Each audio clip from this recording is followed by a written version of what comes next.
Chapter 2257 Reappearance of the Flying Mount. Chapter 2257 Reappearance of the Flying Mount. Silence fell over the port after the Thunder Eagle's arrival. Everyone stared at the massive bird, surrounded by arcs of blue electricity, with wide eyes. A flying mount. Modem Rain was stunned when he saw the Thunder Eagle stand obediently before Shafong, unable to believe his eyes. Is he the player that appeared on Frost Hell Island? Ships might be precious, but compared to a flying mount, they were utterly worthless. Not even medium sailboats were as valuable as flying mounts. The various superpowers had been in a frenzy, searching for any trace of another flying mount. Some superpowers even offered 10,000 gold for a clue that would lead to a flying mount. However, their search had been fruitless thus far, which was only a testament to how rare and valuable flying mounts were. The only player-owned flying mount anyone had heard of was the one that had appeared on Frost Hell Island. There hadn't been another sighting. Melody, Thoughtful Rain, and Blue Bamboo, who stood beside Shafong, were dumbfounded, as well. They had only heard of flying mounts before. They hadn't bothered to look further into the matter or try to acquire one for themselves, however. If not even the various superpowers were having any success, what were their chances? Rain, look. It's a flying mount. A flying mount. Blue Bamboo excitedly exclaimed as she grabbed Thoughtful Rain's arm. Only Happy Art maintained her composure, yet even she envied Shafong for his Thunder Eagle. Thus far, the only person Happy Art had talked to about Shafong's Thunder Eagle was Melancholy. To prevent others from finding out, Melancholy had decided to keep the information between them. As a result, neither player had mentioned anything about the Thunder Eagle's origin or owner to anyone. Instead, they secretly assigned more teams to grind for Thunder God's secret land entry slots to prepare to raid the side temple. Let's go, Shafong told Melody and the others as he hopped onto the Thunder Eagle's back. He no longer cared whether or not people knew that he owned the flying mount. The current Zero Wing was no longer the guild it had been, and since he intended to develop Zero Wing on Dragonheart Island in the future, he could use the flying mount to garner some fame for the guild in the area. Melody and her companions quickly jumped up to join Shafong on the Thunder Eagle's back as everyone around them watched. Once everyone was on board, the Thunder Eagle screeched and flapped its wings. In the blink of an eye, it rose several dozen meters above the ground. With another flap, the flying mount broke the sound barrier, disappearing on the horizon and leaving behind a bunch of stunned players. Naturally, news of the Thunder Eagle quickly reached the various superpowers. So, it turns out this kid had such a trump card.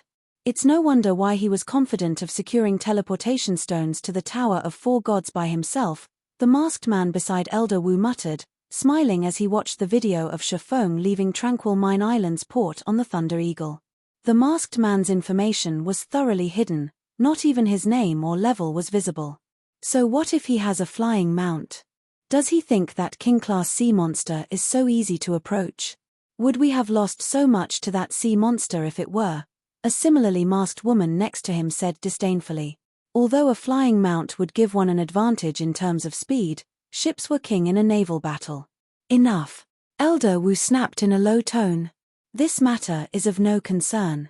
Our goal is to secure as many teleportation stones as possible, as well as that item. Elder Wu was surprised to learn that Shafong possessed a flying mount, but it was of little significance to him.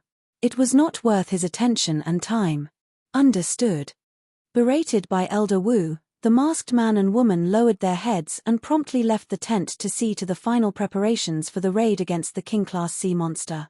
Meanwhile, on a bronze sailboat amidst Starlink's fleet. What? The flying mount that was spotted on Frost Hell Island belongs to Black Flame?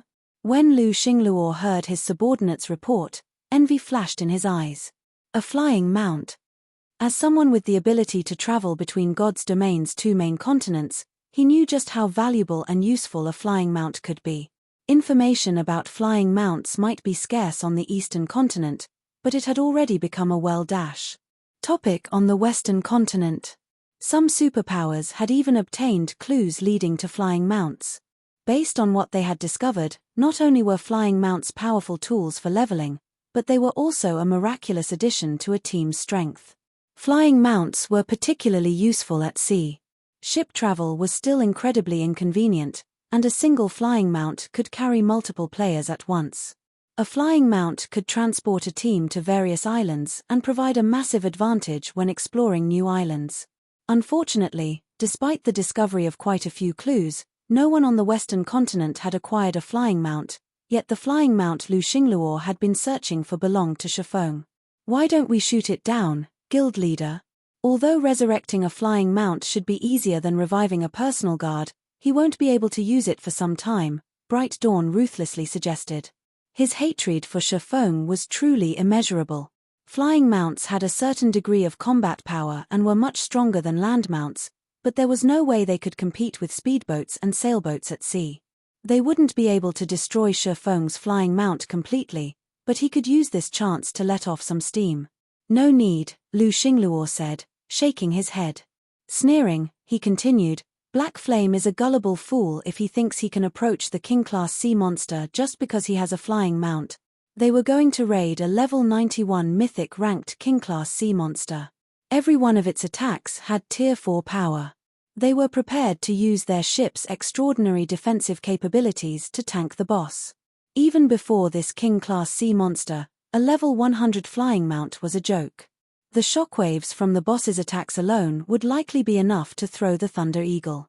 Meanwhile, Shifeng rode his Thunder Eagle through a stormy patch of the Sea of Death.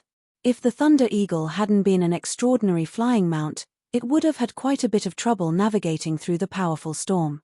Sure enough, ships still have an advantage when passing through special sea zones. When Shifeng glanced at the mysterious iron sailboats below, he noticed that they made more progress than the Thunder Eagle. Of course, not even dark gold speedboats would be a match for the flying mount's speed through normal sea zones. After nearly half an hour, Shifeng's group arrived in the heart of the stormy sea zone. When they saw the spectacle before them, Blue Bamboo and her companions gasped. A giant tornado stretched between the water and the sky, spinning in the very center of the stormy sea zone. Nestled within the eye of the tornado was a colossal sea serpent that was several thousand meters long. The sea serpent's body was pitch black, and a silvery white horn grew from its head. Storm Serpent King, Marine King Creature, King-class Sea Monster, Mythic. Level 91. HP 250 0000002 250 0000000. The Storm Serpent King's 25 billion HP was more than enough to induce despair, yet the boss was protected by a group of Lord and Great Lord-ranked one-horned sea serpents. At a glance, they were easily more than 300 of these monsters.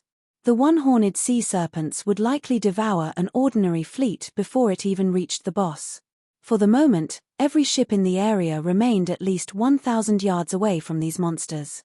None dared to approach, yet as more powers gathered, the various superpowers began to assign tasks to their ships. The fleets then began to surround the Storm Serpent King. As all 10,000-plus ships spread out, even Swimming Dragon, who had seen many naval battles, was shocked. When these ships began to attack, the results were catastrophic. The level 90 Great Lord-ranked sea serpents rapidly lost HP, unable to survive a bombardment from so many ships. However, as they fell, new sea serpents surfaced to replace them. Prepared for this, the various superpowers lured these sea monsters away with their weaker ships, leaving their main ships behind to attack the Storm Serpent King. "Foolish humans, I will tear you to pieces to feed the fishes." The Storm Serpent King bellowed in rage as the numerous ships approached. A massive tidal wave rose around the boss and swept toward the offending ships. "Defend yourselves." The main ships promptly activated their defensive abilities. Among the various superpowers' ships, the mysterious iron speedboats in the lead took the brunt of the Serpent King's attack. Boom! Boom! Boom! As the tidal wave slammed into the mysterious iron speedboats, their defensive barriers flickered with light. It was obvious that the barrier's durability had decreased by a sizable chunk. The lesser powers in the raid weren't as fortunate as the various superpowers. The tidal wave crushed their advanced speedboats, dragging ship and crew to their watery graves.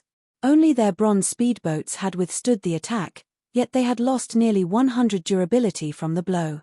At this rate, The Storm Serpent King only needed 4 or 5 more attacks to skin the bronze speedboats. With its first attack, the King-class sea monster had sunk nearly 100 advanced speedboats. The attack's ferocity instilled fear in the various adventurer team's members. Of course, the superpowers didn't stop their assault, despite witnessing the Storm Serpent King's power. Immediately, several dozen sailboats responded with attacks of their own. Sailboats' cannons were far more powerful than speedboats, and the various superpowers had invested a large number of resources into reinforcing these ships. As a result, every one of their attacks had peak Tier 3 destructive power, and each sailboat carried 5 or 6 cannons. Each sailboat dealt over -1 million damage to the Storm Serpent King after a single round of attacks. The Storm Serpent King's HP fell by several tens of millions, inspiring hope in the various powers. They charged toward the boss without any regard for the sea monster's attacks. The Storm Serpent King shattered one speedboat after another, and in return, its HP rapidly decreased. The scene even shocked Shifeng. Not even a creature as powerful as the Storm Serpent King could withstand a bombardment from 10,000+ ships. As the Storm Serpent King's HP continued to fall, the intervals between each attack grew shorter. As a result, more ships began to skin. The tragic scene was even more frightening than a large-scale war between two guilds. "We should make our move, too," Shifeng said once the Storm Serpent King's HP fell below the 10% threshold. He directed the Thunder Eagle to fly into the King-class sea monster's domain. "We're going in." Shifeng's comment took Melody and her companions off guard. They had witnessed the Storm Serpent King's strength. Charging toward it now would be suicidal. When Lu Xingluo, who commanded Starlink's fleet, noticed the Thunder Eagle's approach, he sneered. The Storm Serpent King's attacks bombarded the entire area and were impossible to avoid, even from above. The sailboat's defensive magic arrays were the only reason that the various superpowers had survived the attacks thus far. How could a level 100, Great Lord-ranked flying mount possibly stand up against the Storm Serpent King's attacks? "Another attack is coming. Prepare to defend yourselves." The Storm Serpent King growled again, and the various superpowers' fleets deployed their defensive barriers once more. A powerful storm swept toward the players, and not even the Thunder Eagle, which had entered the Storm Serpent King's range, was spared. As the approaching blast of wind was about to strike the flying mount, Shifeng retrieved a summon guard scroll and called forth Anna. Chapter 2258, Might of a Magical Class. Chapter 2258, Might of a Magical Class. As soon as Anna appeared on the Thunder Eagle's back, she pointed her staff at the approaching blast of wind. Violent mana immediately gathered around the level 96 summoner, forming a dual-colored, twofold magic array. Tier 3 over-tier spell, Yin-Yang Pillar. With Anna in the center, the 30-yard radius Yin-Yang Pillar, a legacy defensive spell Anna had learned after reaching level 95, manifested. As the pillar completed, the blast of wind transformed into a lance that flew toward it. The wind lance was so horrifically powerful that space around it began to shatter, and its speed and range made it impossible to dodge, even for the Thunder Eagle. Melody and her companions paled, terrified, as the wind lance approached. They had only watched from afar before now, and although they knew that the Storm Serpent King's attacks were incredibly powerful, they hadn't been able to get a clear sense of just how powerful the attacks were. Now that they faced one of these attacks personally, they felt nothing but despair as they felt the attack's devastating aura. It was this moment when Melody and the others finally understood how frightening the Storm Serpent King truly was. The strongest monster they had faced thus far was a joke compared to the Storm Serpent King. Before this sea monster, Tier 2 players were little more than ants. Boom! A massive explosion blasted through the sky as the wind lanced plowed into the Yin-Yang Pillar. The resulting shockwave was so powerful that it even pushed away the water below, creating 10-meter-high waves around the impact. "Fool!" Lu Xingluo sneered up at the Thunder Eagle. The mist the explosion had created obscured his vision, but he was certain that both Shifeng and the Thunder Eagle must be dead. "Do you think the Storm Serpent King's raid is a battle you can just stroll into?" The King-class Storm Serpent King was just as powerful as a world boss of the same level. In fact, the sea monster might actually command even more destructive power than a world boss. The Storm Serpent King was impossible to raid with normal methods. They could only defeat this boss by relying on powerful war weapons. Even the various superpowers ships, which had been upgraded multiple times, rapidly lost durability as the Storm Serpent King's attacks slammed into them. Trying to contend with this boss with the power of a single individual was extremely foolish. So what if you can fly? Did you really think that could save you? Modem Rain, who watched from his bronze sailboat's deck, was quite satisfied to see the Thunder Eagle collide with the Storm Serpent King's attack. A flying mount could cross the sea quickly, but one still needed ships for naval combat. However, to everyone's surprise, the mist revealed the Thunder Eagle, still hovering above them, as it dissipated. Shifeng and his comrades appeared completely unharmed atop the flying mount. How is that possible? Lu Xingluo stared, stunned. That had been a Tier 4 AoE attack, with just as much power as an intermediate mana pulse cannon. Such an attack would even shatter an intermediate defensive magic array, yet Shifeng's group had emerged unscathed. What? They blocked it. Quite a few powers, aside from Starlink and 13 Thrones, were paying attention to Shifeng's group. The Thunder Eagle was just too eye-catching, after all. While the players below were surprised to see that the Thunder Eagle had survived, Shifeng flew toward the Storm Serpent King. The King-class sea monster's attacks were immensely powerful, but Anna was no ordinary Tier 2 personal guard. Her yin-yang pillar was just as strong as an advanced defensive magic array. Tier 4 attacks wouldn't be enough to break it. Unfortunately, Shifeng's group couldn't rely on the yin-yang pillar to block every one of the Storm Serpent King's attacks. That last blow had already depleted almost 6% of Anna's mana reserves. At most, the personal guard could block another 15 or 16 attacks. Shifeng needed to end this battle as quickly as possible. However, he was not a ship, and he couldn't attack from hundreds of yards away. He had to get closer to the sea monster boss if he wanted to hit it. Due to the looting rules for sea monsters, he wanted to attack the Storm Serpent King personally. If he did not deal any damage, he wouldn't have any claim to the items the boss would drop. He would have to wait until someone else picked them up and kill that player to get what he wanted. However, trying to take an item from another player was easier said than done. The various powers would do everything in their power to protect the players that collected the loot. The moment the boss died would be the only opportunity he'd have to claim any of the loot. Everyone would be busy contesting for their share and wouldn't pay attention to him. This was why he had decided to attack once the Storm Serpent King had very little HP remaining. Don't even think of touching the boss that easily. Attack him. Lu Xingluo commanded. He recognized what Shifeng intended to do the moment he noticed the swordsman approach the Storm Serpent King. Several dozen ships within the boss's range immediately turned their attacks on the Thunder Eagle. Gnome cannons. Magic cannons. Several hundred cannonballs and beam attacks flew toward the Thunder Eagle, each with peak Tier 3 power. Moreover, every player in charge of these cannons was a refinement realm expert, and they all had an accurate grasp of the Thunder Eagle's flight trajectory. They were able to get an accurate grasp of the Thunder Eagle's flight trajectory. It's over. Swimming Dragon's expression darkened as he watched hundreds of beam attacks and cannonballs fly toward him. These attacks might not be as powerful or cover as much area as the Storm Serpent King's attacks, but there were many of them. Not even a fly could evade these attacks in time. Don't think I'm that easy to stop. Shifeng growled as he glanced at the incoming attacks. Do it, Anna. All players still had the opinion that magical classes were weaker than melee players in PvP. At best, a team treated its magical class members like mobile turrets. However, God's Domain's magical class personal guards were far more valuable than melee personal guards. The value of a magical class fine gold guard could even rival that of a melee dark gold guard. During Shifeng's previous life, most players with magical class fine gold guards had refused to trade, even when offered melee dark gold ranked personal guards. At most, a powerful melee personal guard could annihilate a city by themselves, but a powerful magical class personal guard could obliterate an entire country.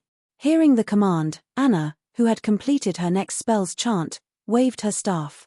Suddenly, a frightening amount of mana gathered around Anna. These mana fluctuations were even stronger than that of her previous spell. Several hundred magic arrays then manifested around Anna, their glowing light illuminating the stormy sky. Black and white chains shot forth from these arrays. Tier 3 over tier spell, yin-yang chains. Every one of these chains had peak tier 3 power, and they were all under Anna's control. The chains blocked and countered every cannonball and energy beam in the air, and none of the attacks reached the Thunder Eagle. Impossible. The players below were dumbfounded by the scene. The sight astonished Melody and her companions on the Thunder Eagle, as well. They had never thought that a personal guard could be so powerful that she could render Starlink's several dozen ships powerless. While everyone watched Anna block one round of Starlink's attacks after another, the Thunder Eagle came within 100 yards of the Storm Serpent King. With less than 5% of the boss's HP remaining, it had gone berserk, but since there were so many ships participating in this raid, several thousand remained, despite the several thousand the King-class sea monster had already destroyed. Once the flying mount was within range of the Storm Serpent King, Shifeng ordered Anna to attack the boss. Meanwhile, he pulled a Tier 4 magic scroll, which he had obtained from the Frost Monarch, from his bag. This Tier 4 magic scroll contained a single target spell, one that would be perfect against this boss. As the Storm Serpent King's HP fell to a critical low, Shifeng unfurled the magic scroll and activated it. The mana around him grew turbulent, and the surrounding temperature plummeted. Tier 4 spell, Arctic Fall. Immediately, countless ice shards appeared and rained down from the sky. As the ice shards collided with the Storm Serpent King, they formed an icy shell around the boss. 1 second after the Storm Serpent King had been imprisoned, the shell shattered, and a damage of over -10 million appeared above the boss's head, even surprising Shifeng. This attack decimated the Storm Serpent King's remaining HP, and its titanic body slammed into the ocean, the impact forming a 30-meter-tall tidal wave that swept across the water's surface in a perfect ring. Chapter 2259, Snatching Loot. Chapter 2259, Snatching Loot. The moment the Storm Serpent King died, Shifeng's experience bar skyrocketed. Since he hadn't been a part of a raid team, that last hit had allowed him to claim nearly half of the Storm Serpent King's EXP. The boss definitely awarded a lot of EXP. I really got my money's worth for that Tier 4 magic scroll. Shifeng was quite satisfied with his rising experience bar. Shifeng had already reached level 90, and normally, it would take him 4 or 5 days, at least, to fill his experience bar. However, the Storm Serpent King wasn't the usual boss. Sea monsters originally already granted more EXP than ordinary monsters, and combined with the fact that the Storm Serpent King was King class, it granted even more abundant EXP than a world boss of the same level. Each player would receive a sizable amount of EXP if they split it between 2 fleets. It was easy to imagine how much EXP Shifeng had earned by monopolizing nearly half of the Storm Serpent King's EXP. In less than a second, Shifeng had risen to level 91. After 2 more seconds, he reached level 92. His experience bar only began to slow after he had climbed to level 93. Eventually, Shifeng's experience bar stopped at 24% of level 93. Not even he had expected to receive so much EXP. Once the Storm Serpent King had died, the various major powers in the sea zone went mad, charging toward the boss's corpse without any hesitation. Quick! Get the loot! Everyone's eyes were bloodshot as they rushed to claim the items. A mythic-ranked King-class sea monster's loot was unimaginably tempting to current players. Not even the various superpowers upper echelons could resist. Thousands of ships sped toward the sinking sea monster's corpse. The Storm Serpent King's corpse slowly began to disintegrate, and orbs of light began to appear around it. These orbs of light were none other than the boss's loot. However, unlike ordinary boss's loot, the Storm Serpent King didn't drop a single pile of items. Instead, the items scattered, floating through the air.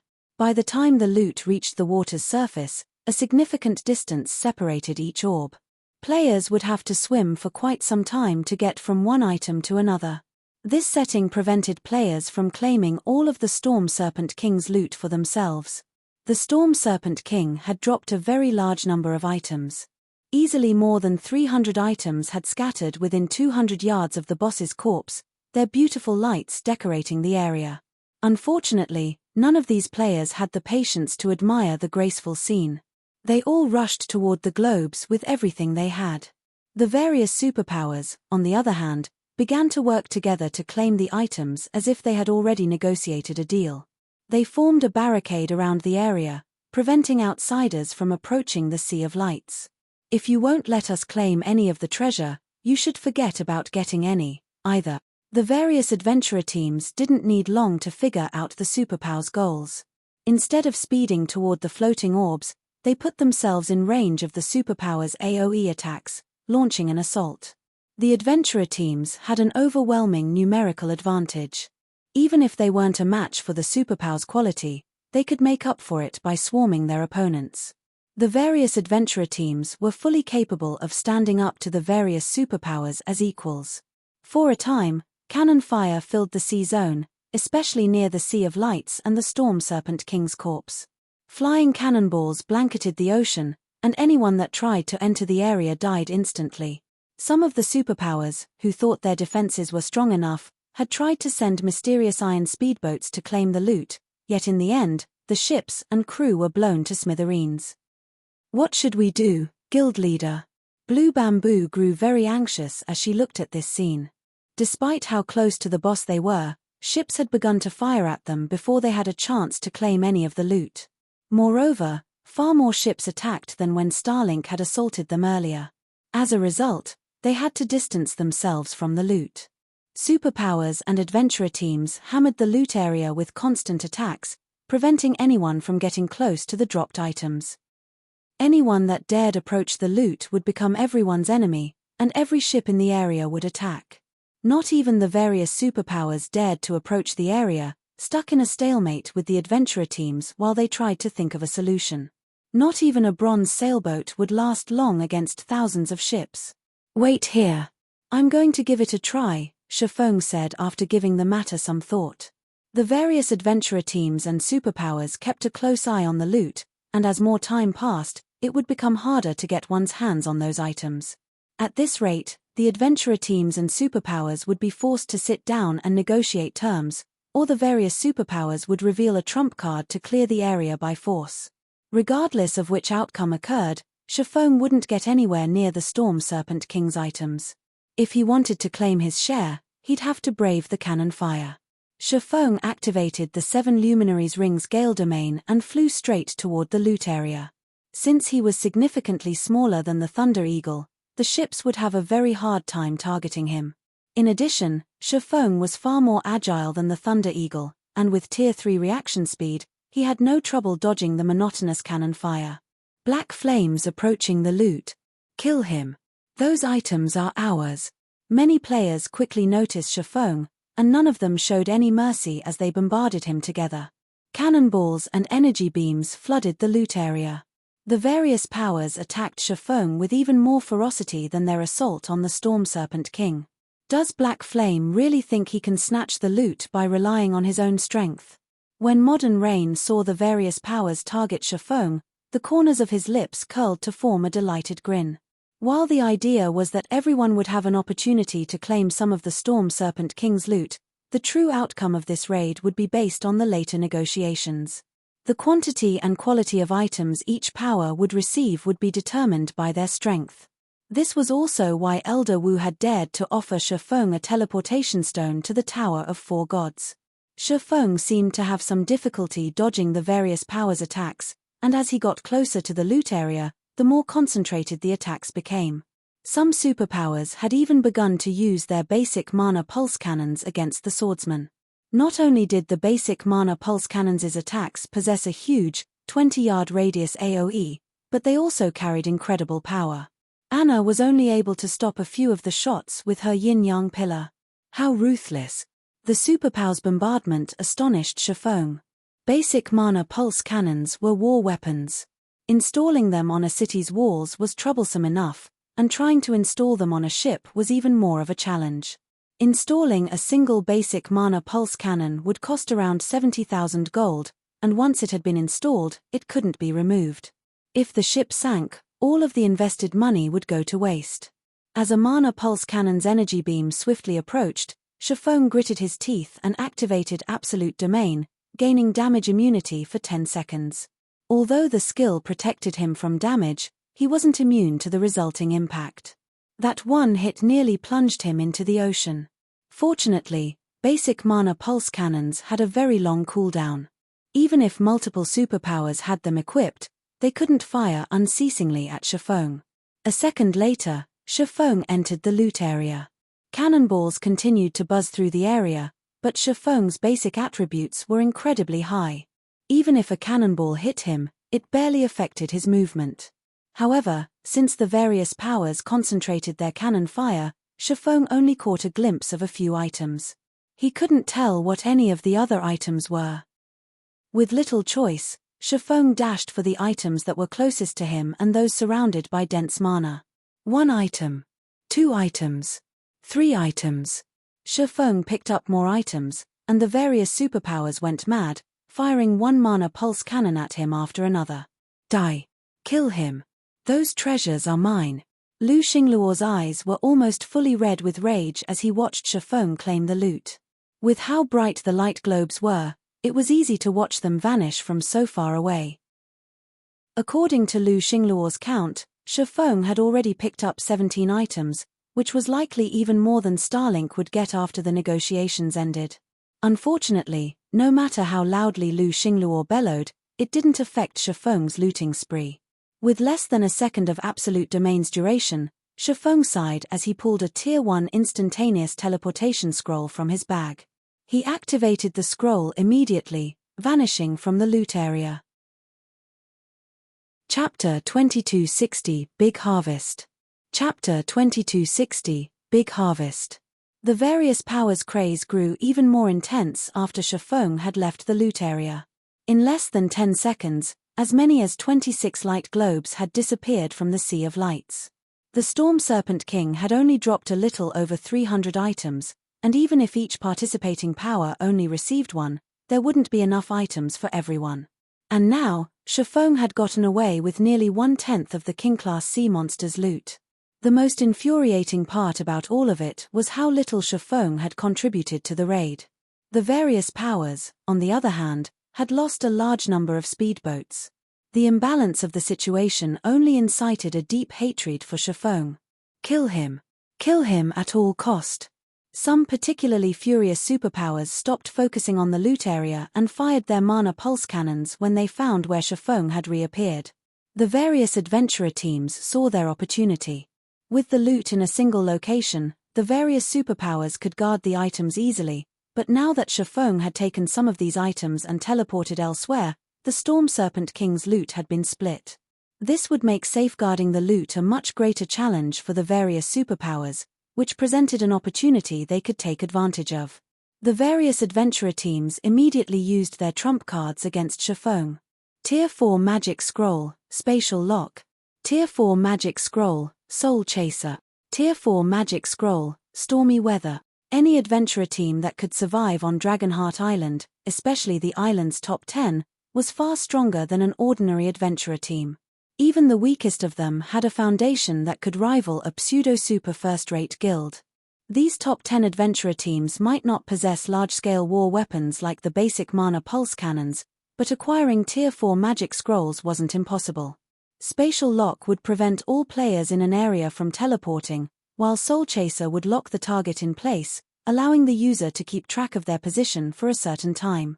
As for Stormy Weather, it summoned a powerful magic barrier that trapped targets within. All 3 spells were Tier 4 and practically impossible for current players to escape. These people are insane. Swimming Dragon paled as he watched the magic barrier form around them. Do they really need to go this far? Tier 4 magic scrolls were incomparably precious. Although they were not as valuable as epic items, each Tier 4 magic scroll was worth half as much, yet the adventurer teams below had used 3 Tier 4 magic scrolls in a row. Their small party had practically no hope of escape now. This kid really is amazing. He actually snatched 26 items on his first try. I doubt we'll even get that many after the negotiations, the masked man beside Elder Wu commented. He sighed ruefully, however, and continued, "It's a pity that this is a superpowers game. How could it be so easy to steal food from a tiger's mouth? Even if the various adventurer teams hadn't attacked Shifeng, the superpowers would certainly take him down. Shifeng had simply taken too much of the loot. Worse, he had gotten close enough to pick and choose which items he took.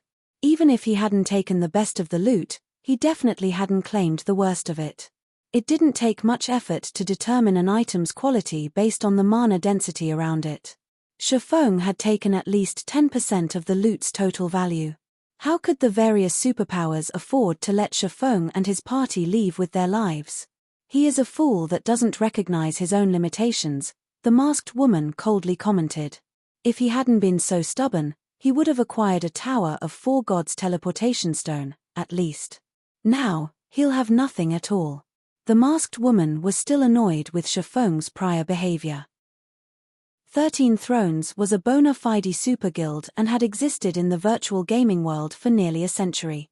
Moreover, it occupied a significant portion of God's domain's eastern continent. Countless powers sought an alliance with the guild, yet Shifeng refused to cherish the opportunity he had been offered. Hence, she was quite pleased to see him in such a precarious situation. Even mythic monsters would have trouble escaping the Tier 4 Stormy Weather's magic barrier.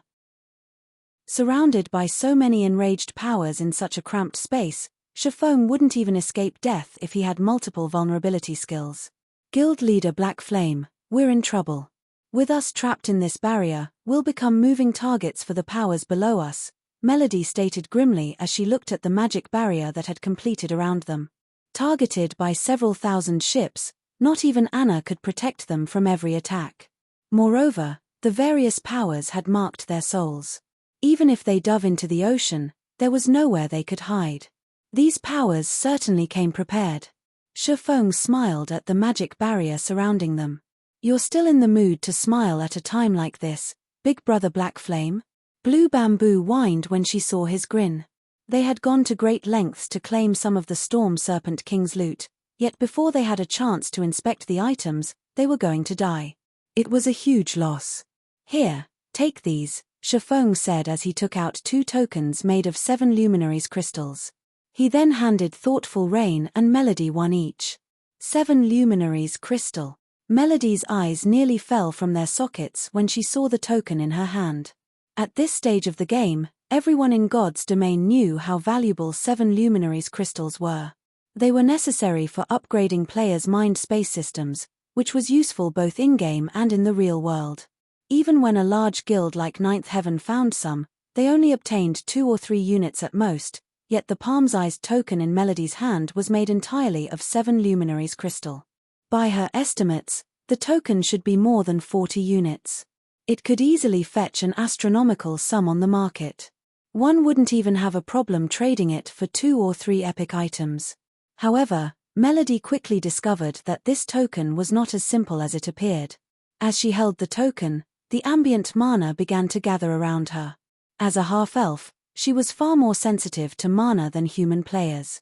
Hence, she could tell that the mana around her had grown at least 20% denser during the brief moment she held the crystal token. This was definitely a priceless treasure. Stop daydreaming. This is the teleportation stone to enter the Tower of 4 Gods. Melody, take Dragon with you. Rain, you'll take Bamboo. Teleport away from here now. Shifeng barked when he noticed Melody's dazed expression.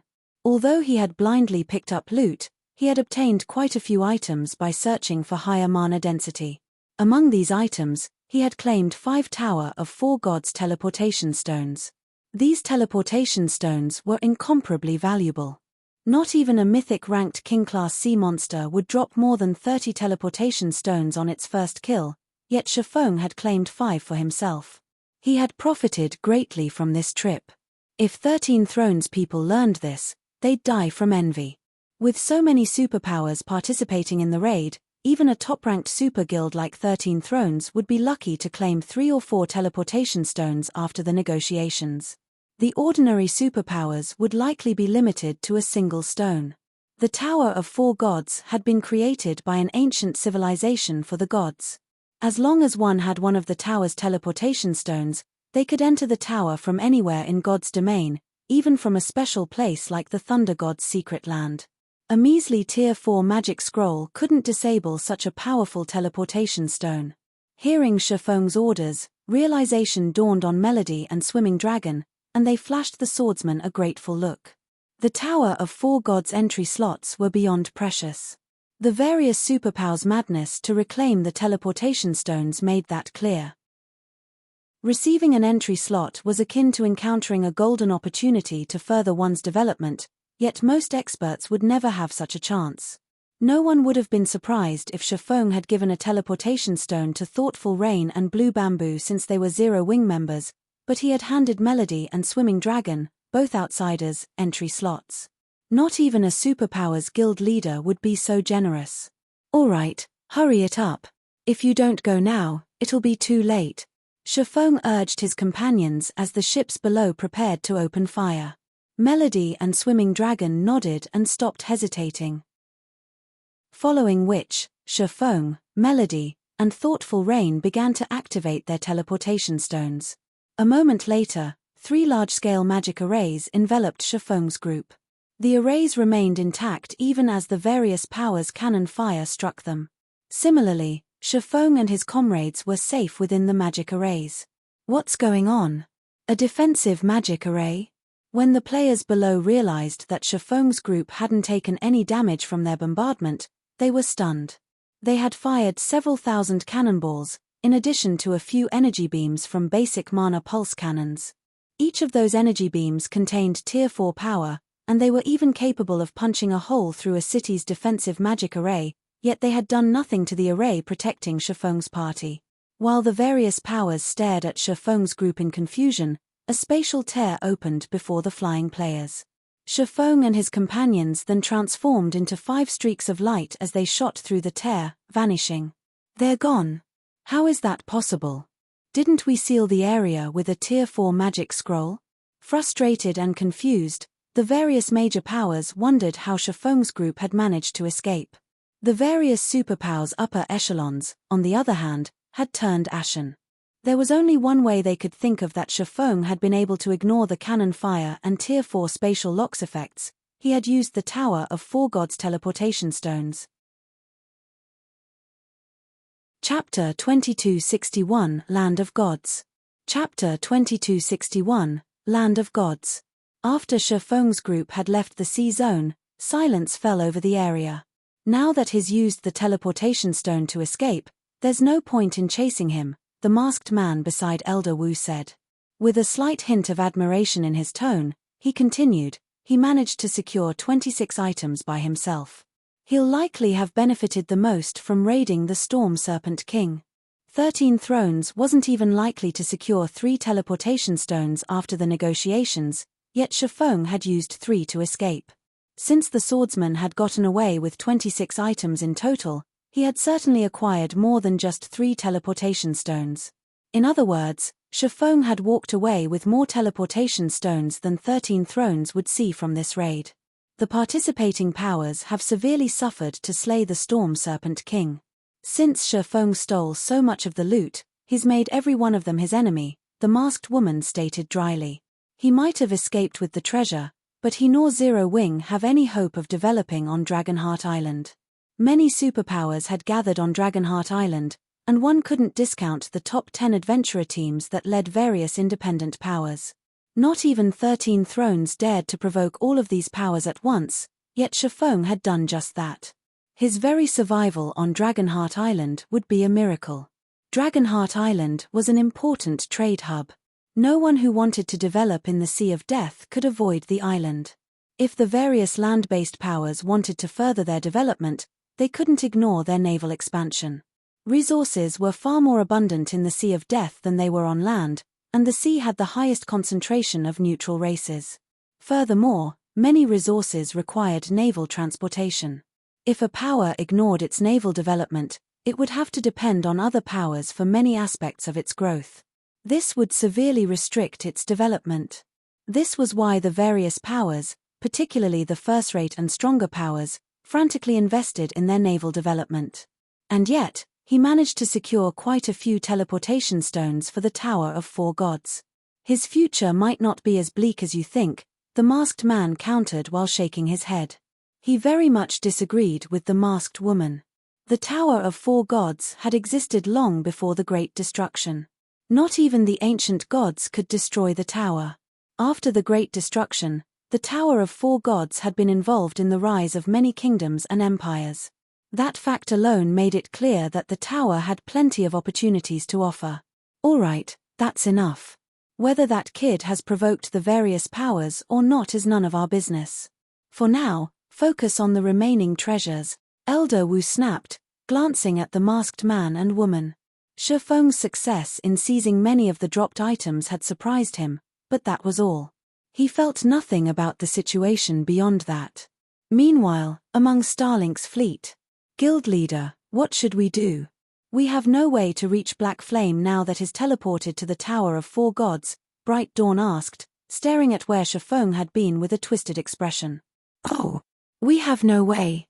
Lu Xingluo suddenly laughed. How can we have no other method to reach him? Since Black Flame dares to steal food from the tiger's mouth, I will send him to hell. Have someone spread the rumor that Black Flame has obtained a fragmented legendary item and a large number of entry slots to the Tower of Four Gods. I want to see how he intends to survive in God's domain as the rumor spread. The Storm Serpent King was a mythic ranked King-class sea monster. Although Lu Xingluo did not know if the boss would actually drop fragmented legendary items, this had been the boss's first kill. As far as the public knew, it wasn't impossible for the Storm Serpent King to drop a fragmented legendary item. Every player in the Stormy Sea Zone had watched Shi Feng snatch a bunch of items. Meanwhile, a fragmented legendary item was so rare that not even every superpower in God's domain had one. It was easy to imagine how tempting a fragmented legendary item would be. A fragmented legendary item wasn't like a flying mount, which bound to a player upon use. A flying mount wouldn't drop if its owner died, but fragmented legendary items were a different story. Understood. I'll get it done immediately, Bright Dawn said, a big grin appearing on his face. Not only had Shi Feng provoked Dragonheart Island's various powers, but now, the public would assume he held a priceless treasure. He had no hope of avoiding death now. Shortly after Shi Feng's group had disappeared, the various superpowers and adventurer teams resumed their intense struggle over the remaining loot. When Shi Feng and the others opened their eyes, they were flabbergasted by the scene before them. They were surrounded by a galaxy of stars. It was simply beautiful. Waiting within the core of this galaxy was a tower of immeasurable height. Not only was the tower's aura unimaginably powerful, but it also felt strangely eternal. The God's divine might couldn't even rival 1/100% of the tower's aura. So, this is the Tower of Four Gods. Shi Feng was overwhelmed with emotion as he gazed at the colossal set of golden doors before him. The doors were easily several thousand meters tall. He had seen gods in God's domain before, and they couldn't even compare to these golden doors, much less the Tower of Four Gods itself. If the five of them hadn't stood so far away from the doors, the pressure radiating off of the doors would have been enough to flatten them. Even from this distance, Shi Feng felt as if he were carrying several hundred kilograms on his back. The smallest movement was incredibly difficult, let alone walking forward. He had only ever heard about the Tower of Four Gods in the past, never actually visited it. However, after standing here now, he finally understood why even Tier 6 God-ranked experts had repeated visited this place. The eternal energy in this space was simply astounding. Eternal energy was far superior to elemental mana. Just by being in this space, Shi Feng's mind was unprecedentedly clear. He could now understand and solve many of the problems he had faced before with ease. The Tower of Four Gods was definitely the perfect place for players to improve their combat standards and master their skills and spells. While Shi Feng's group was intoxicated on the eternal energy, the phantom of a man appeared from the void. He was over a dozen meters tall and fully equipped in silver armor. The man also radiated a boundless divine might, yet Shi Feng couldn't discern any details about this NPC. Outsiders, welcome to the Tower of Four Gods. The man lowered his head to look at Shi Feng and the others. Since you have arrived via teleportation stones, according to the agreement the ancient gods had made so long ago, you will be allowed into the tower. The Tower of Four Gods had 7 floors, and each has several trials awaiting you. As you clear these trials, you will be able to ascend within the tower. In return, you will gain more abundant rewards. Each of you will have 3 chances within the Tower of 4 Gods. After 3 deaths, your trial will come to an end, and you will be barred from this place for 360 natural days. I hope you cherish this opportunity. If you don't have any questions, you may enter the tower now. After saying so, the man waved a hand. Shifeng and his companions then transformed into 5 streaks of light and vanished through the golden doors. Chapter 2262 Storm Serpent King's Loot. Chapter 2262 Storm Serpent King's Loot. After entering the tower, Shifeng found himself in a vast, endless plain. Packs of wild wolves, each consisting of 3 to 5, wandered this endless plain. These wolves bore 2 heads, and each possessed a pair of glowing, green eyes. Scorching flames enveloped their bodies, and the wolves' eerie auras felt as if they had climbed up from the pits of hell in search of fresh souls. Twin-headed Netherfire Wolf, demonic creature, Lord. Level 93. HP 27,000,000,027,000,000. As soon as Shifeng inspected one of the 2-headed wolves, the sound of a system notification reached his ears. System: kill 1,500 twin-headed Netherfire wolves within 3 days. If you fail to complete this task in the stipulated time, the challenge will automatically be regarded as a failure.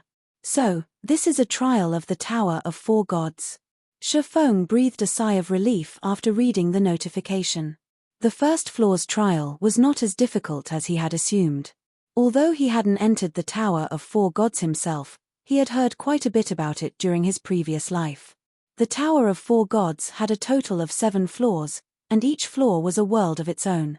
Meanwhile, each world had a total of 3 trials. These trials were straightforward. Players were only required to kill monsters, nothing else. After all, might was right in God's domain, and everything other than strength was inconsequential. Without sufficient might, the various kingdoms and empires wouldn't have defeated the other powerful races and ruled over the God's domain continent for tens of thousands of years. The rewards for clearing the tower's trials were secondary to most expert players. The experience was far more important. Due to the Tower of 4 Gods' eternal energy, this was the best place in God's domains for players to train. Not only could players exert their skills and spells to their full potential, but they could also execute combat techniques without worrying about running out of stamina and concentration. Players could rapidly develop their combat standards here. This was also why Tier 6 God-ranked players had still tried to enter the Tower of 4 Gods despite their standing.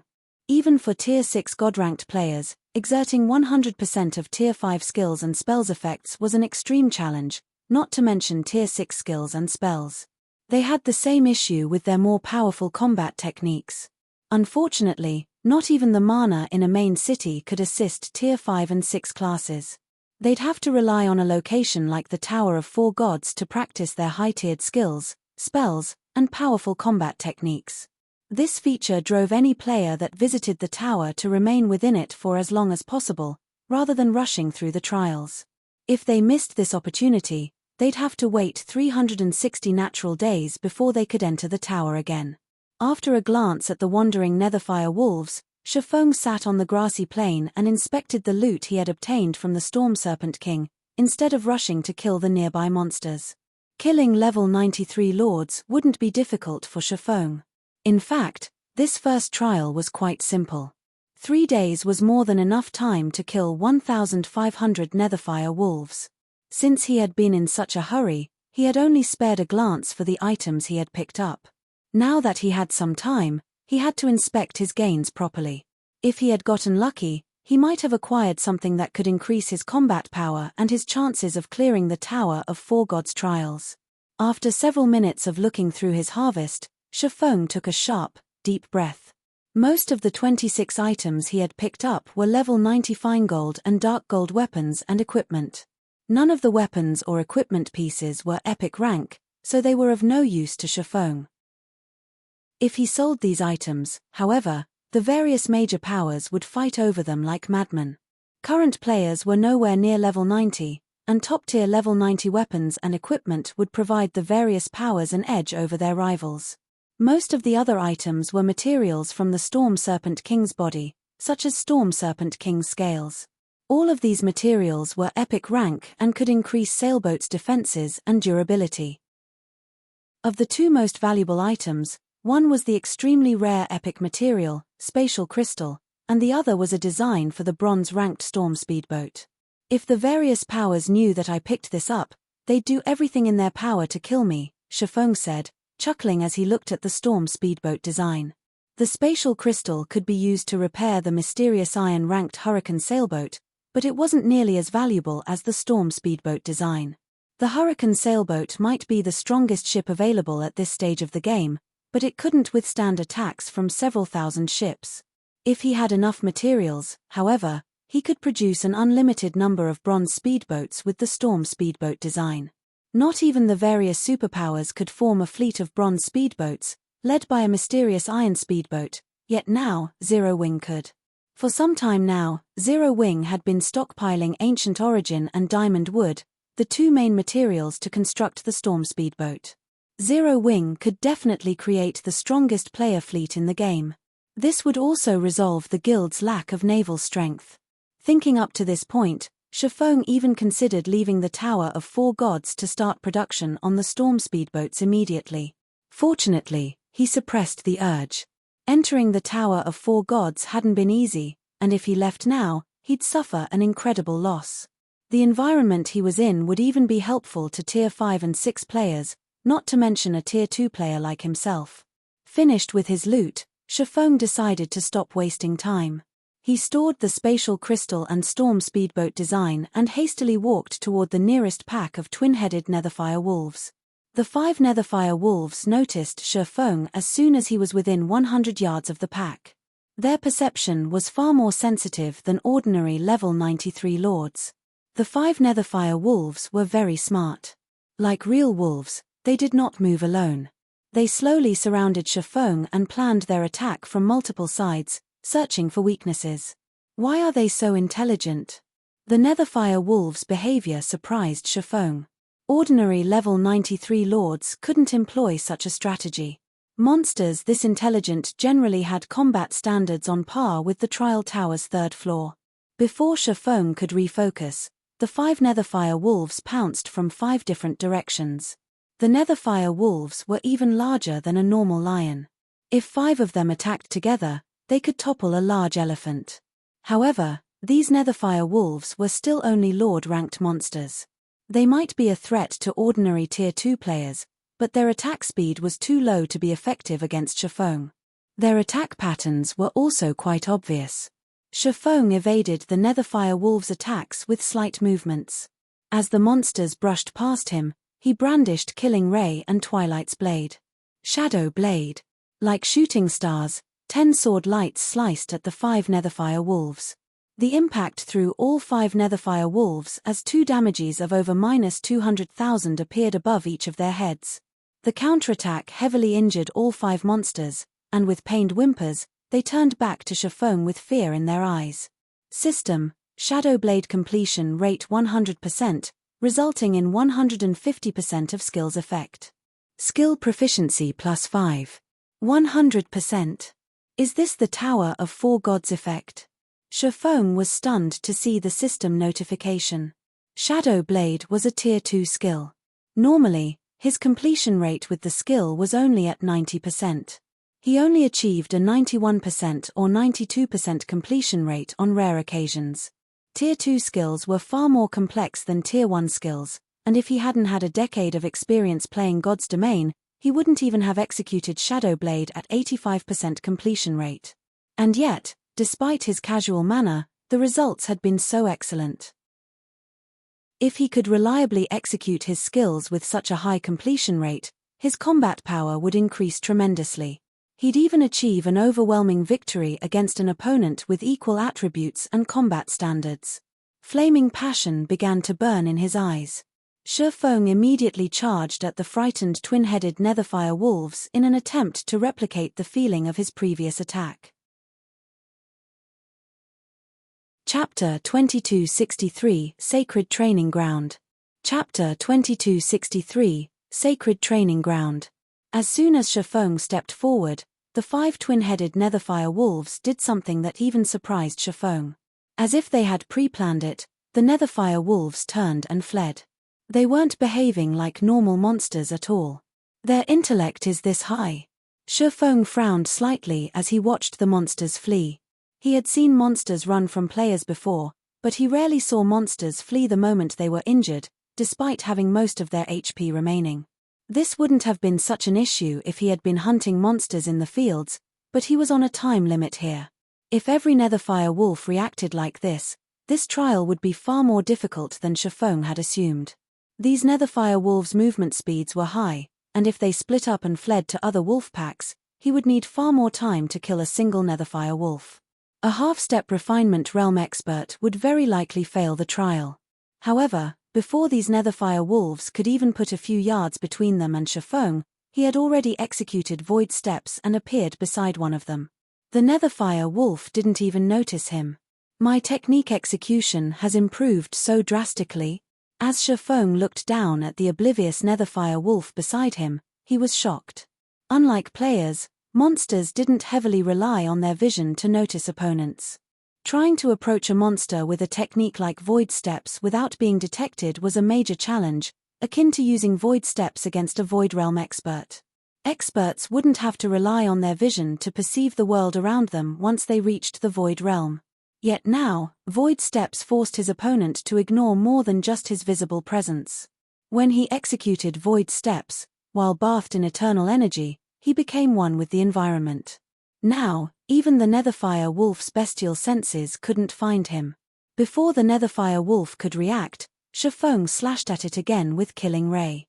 The sacred sword suddenly vanished, and blood gushed from multiple lacerations on the netherfire wolf's body. Damages exceeding -100,000 appeared above the Lord's head, one after another, and this all happened in an instant. Secret technique, Lightning Flash. Lightning Flash was a bronze offensive combat technique Shifeng had obtained from the Ore Empire's primordial divine ruins, but like his sword's transmigration, Lightning Flash was far more complex than an ordinary bronze combat technique. Despite having reached the Ascension realm, Shifeng found it difficult to master. Originally, Shifeng had wanted to reach Tier 3 before attempting to master Lightning Flash. However, now that he had the help of eternal energy, he barely managed to execute the technique properly. With just one attack, the netherfire wolf had lost nearly 1/12 of its HP, yet Shifeng had depleted more than half of his concentration to execute Lightning Flash, and his mental clarity plummeted. It's a pity that I'm still a little off the mark, but at least, I know that it isn't entirely impossible to use Lightning Flash at Tier 2. Regardless of Shifeng's mental state, he was satisfied. Lightning Flash was different from Sword's Transmigration in that it was a fully offensive-type combat technique. Although he could attack with Sword's Transmigration, the technique's movements involved defensive maneuvers. The bronze combat technique incorporated both offense and defense. With a fully offensive bronze combat technique, a Void Realm expert could thoroughly suppress a Domain Realm expert if there were a negligible difference between the combatant's basic attributes. However, his Lightning Flash wasn't complete. He could only employ a portion of the technique's true strength. Executing Lightning Slash perfectly meant using a series of 17 attacks and merging them all seamlessly. The technique allowed its user to harm opponents of a higher tier for a brief moment. Unfortunately, Shifeng could only combine 13 attacks right now, barely achieving Lightning Flash's minimum requirement. At this standard, Lightning Flash operated like an advanced combat technique, not a bronze combat technique. After landing the attack, Shifeng adjusted his posture and executed Lightning Flash once more. Within the Tower of Four Gods, his stamina and concentration recovery speeds were far faster than in the outside world. Even if he repeatedly employed bronze combat techniques here, his stamina and concentration would quickly replenish. Naturally, he couldn't waste his time in such a beneficial environment. The first level 93 twin-headed netherfire wolf fell at Shifeng's hands in less than 20 seconds. Not even a 6-man party of the same level could slay a netherfire wolf as quickly as Shifeng had. While Shifeng continued to train, Swimming Dragon, Melody, Thoughtful Rain, and Blue Bamboo began to do the same after discovering the Tower of Four Gods' benefits. For 3 days, the 5 of them slew Netherfire wolves without rest. At the rate Shifeng killed the monsters, he could have completed the first trial in less than a day, but he didn't hurry to do so. Instead, he reflected on his actions and practiced Lightning Flash and his Tier 2 skills. He also gained a significant amount of EXP from killing the Netherfire wolves. His leveling speed was just as fast as his normal grinding speed elsewhere. Moreover, the Netherfire wolves also dropped considerably good loot, earning Shifeng a lot of level 90 bronze weapons and equipment. His improvement speed over the 3 days was off the charts. By the time the trial was close to ending, Shifeng could reliably execute Lightning Flash, only consuming 1/3 of his concentration with each use. Unfortunately, he was still limited to 13 slashes. He was missing something. Shifeng only killed the last Netherfire wolf as the 3-day time limit was nearly up. As the last twin-headed Netherfire wolf died, the scenery around Shifeng changed again. Although he was still in an endless plain, the monsters had changed. Now, ghost warriors roamed the plain, carrying weapons and shields. These ghost warriors moved in groups of 6, with some on defense, some focusing on melee offense, and others assigned to ranged attacks. They were like a well-rounded raid party for bosses. Ghost Warrior, Undead, Lord, level 93. HP 30 000 000 30 000 000. System: kill 600 Ghost Warriors within 3 days. If you fail to complete this task in the stipulated time, the challenge will automatically be regarded as a failure. Wasting no time, Shifeng charged at a Ghost Warrior party. The Ghost Warriors didn't attack the moment they noticed Shifeng. Instead, the 2 shield-wielding Ghost Warriors moved to intercept his charge, while the 2 spear-wielding warriors moved behind them. The 2 spear-wielders prepared to attack the instant Shifeng encountered the tanks. Meanwhile, the 2 Ghost Warriors carrying bows spread out to attack Shifeng from the sides. The Ghost Warriors' combat standards were clearly a cut above the Netherfire wolves. Using the Trial Tower as a reference, they were at the 3rd floor, middle stage standard. If an ordinary Tier 2 expert tried to take on this 6-man monster party, they'd likely struggle to escape, much less defeat their opponents. Fortunately, these Ghost Warriors were no threat to Shifeng. Like the previous trial, he continued to practice his Lightning Flash. Fighting humanoid monsters would help him improve far faster than fighting beasts. The Ghost Warriors also provided better loot and more EXP than the Netherfire wolves. The Netherfire wolves hadn't dropped a single piece of mysterious iron equipment, yet the Ghost Warriors did on occasion. As for the EXP, the Ghost Warriors provided 3 times more than the Netherfire wolves, which had already granted more EXP than ordinary level 93 lords. As a result, Shifeng's experience bar filled rapidly. By the time Shifeng cleared the second trial, he had reached 94.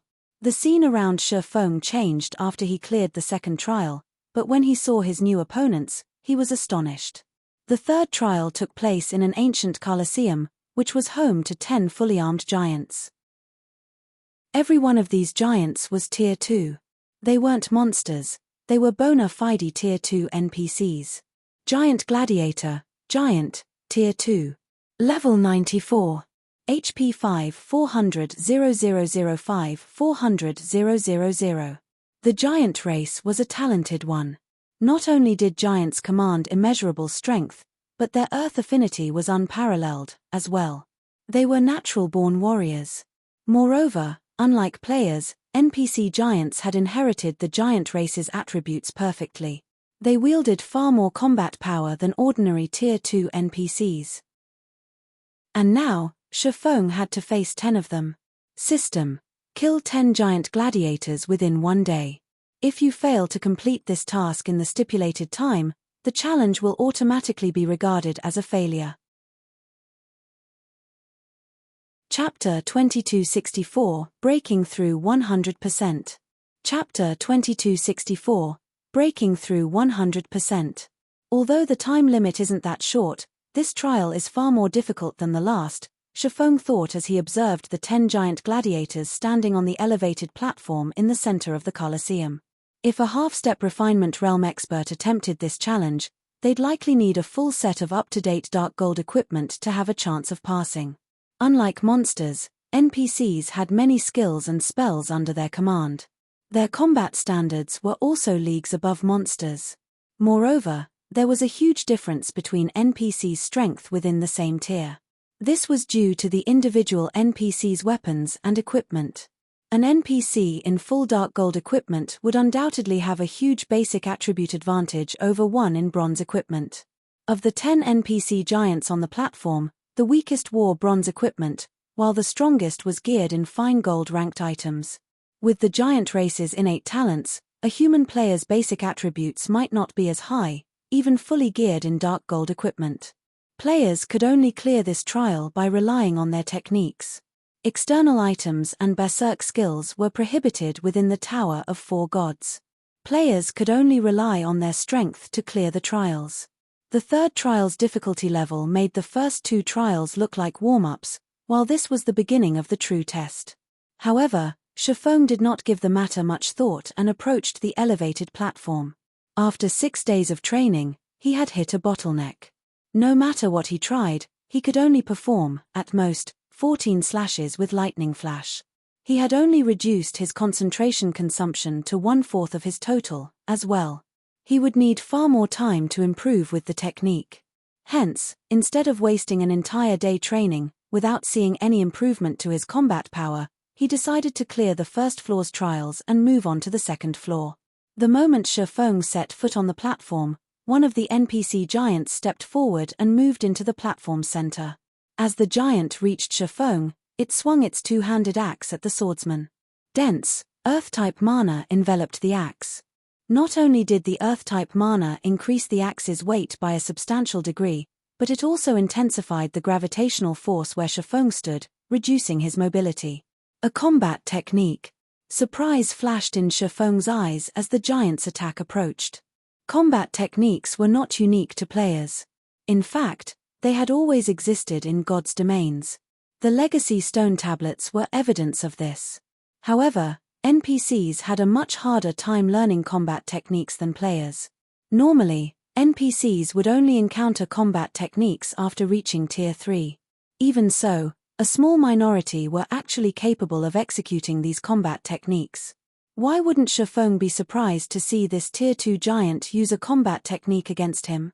Even a basic combat technique could significantly elevate an NPC's combat power. Taking into account that the Tier 2 giant's combat standards were at the Trial Tower's 5th floor early stage, this NPC could easily pummel a half-step refinement realm expert. Only, to Shifeng, the giant's attack was quite crude. He blocked the giant's axe with a light swing of the Twilight Blade, countering with a slash from Killing Ray and taking advantage of the giant's blind spot. Shadow Blade. 10 dazzling stars flew toward the Tier 2 giant. Just as they were about to hit their target, their paths intersected as pairs merged. The 5 resulting stars radiated an even more resplendent glow. System: Shadow Blade completion rate 101%, resulting in 170% of skill's effect. Skill proficiency plus 10. When the 5 stars collided with the giant, the impact through the NPC, and 5 damages of over -200,000 appeared above his head, one after another. By the time the giant hit the ground, he was momentarily paralyzed. What a powerful effect! The result of Shifeng's counterattack astonished him. After 6 days of continuous training, he could reliably execute Shadow Blade with a 100% completion rate. He certainly hadn't expected to break past that now. As a result of crossing the 100% threshold, Shadow Blade had gained a new effect that paralyzed the target for 1 second. Of course, surpassing a 100% completion rate with a skill was intensely difficult, but after experiencing it, Shifeng had a rough understanding of Shadow Blade's essence. Now, even once he left the Tower of Four Gods, he was confident in achieving a 100% completion rate with the skill. Shifeng appeared by the giant and swung Killing Ray before the paralyzed NPC had time to recover. Lightning Flash. 14 sword lights simultaneously cut through the NPC giant, reducing the giant's HP to a critical low. Shifeng immediately followed up the Twilight Blade, executing Purgatory Pentaslash, removing the last of the giant's HP. The fight with the first giant lasted no more than 3 seconds. The other NPC giants watched from a corner of the arena with grim expressions. "All right, next," Shifeng demanded, flashing the giants a hungry look. Swimming Dragon and the others would likely struggle to defeat these NPC giants, but Shifeng's basic attributes were even higher than a Tier 3 players of the same level, and his physique and reaction speed were only slightly inferior. If he had trouble with these Tier 2 giants despite his massive advantages, he might as well retire from God's domain now. However, Shifeng had to admit that these NPC giants granted a lot of EXP, even more than great lords of the same level. His experience bar had risen by a sizable chunk after killing the first giant. Unfortunately, the NPC hadn't dropped any loot. Shifeng defeated all 10 NPC giants in less than 5 minutes. As the last NPC died, the scenery changed yet again. This time, Shifeng had been transported into a temple. The instant Shifeng arrived, he sensed that the eternal energy here was far less dense. There was simply no comparison to the first floor's eternal energy. Meanwhile, a large number of snake monsters wandered the temple. Not only were these monsters massive, almost as tall as a 2-story building, but they each had a total of 6 heads as well. 6-headed hell snake, bloodline creature, lord. Level 94. HP 42 0000000 42 000000. Bloodline creatures. Shifeng was dumbfounded when he saw the temple's 6-headed hell snakes. He hadn't expected the second floor to be much more of a challenge than the first floor. Bloodline creatures were elite existences among creatures of the same tier. They also possessed bloodline abilities and extraordinary combat power. Not even the Tier 2 giant NPCs were guaranteed to win against these hellsnakes in a one-on-one fight. But after his brief shock, Shifeng's face lit up with joy. Bloodline creatures were extremely rare. Even Shifeng only knew of a few places that possessed bloodline creatures. He had considered grinding the Noggers in the Thunder Temple's side temple to collect bloodline power, but it seemed that he could save himself the trip.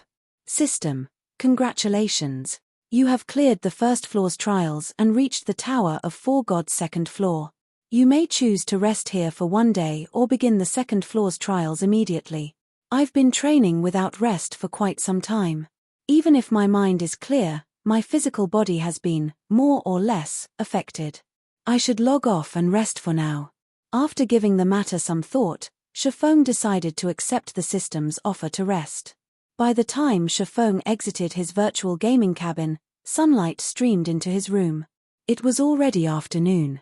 Shifeng stretched, suddenly feeling physically powerless. Moreover, he was intensely hungry, and every cell in his body practically screamed for nutrients. He was also quite lightheaded and sleepy. What's going on? Shifeng's physical state surprised him. If he hadn't willed himself awake, he likely would have lost consciousness. Chapter 2265, Tower of 4 Gods Effect. Chapter 2265, Tower of 4 Gods Effect.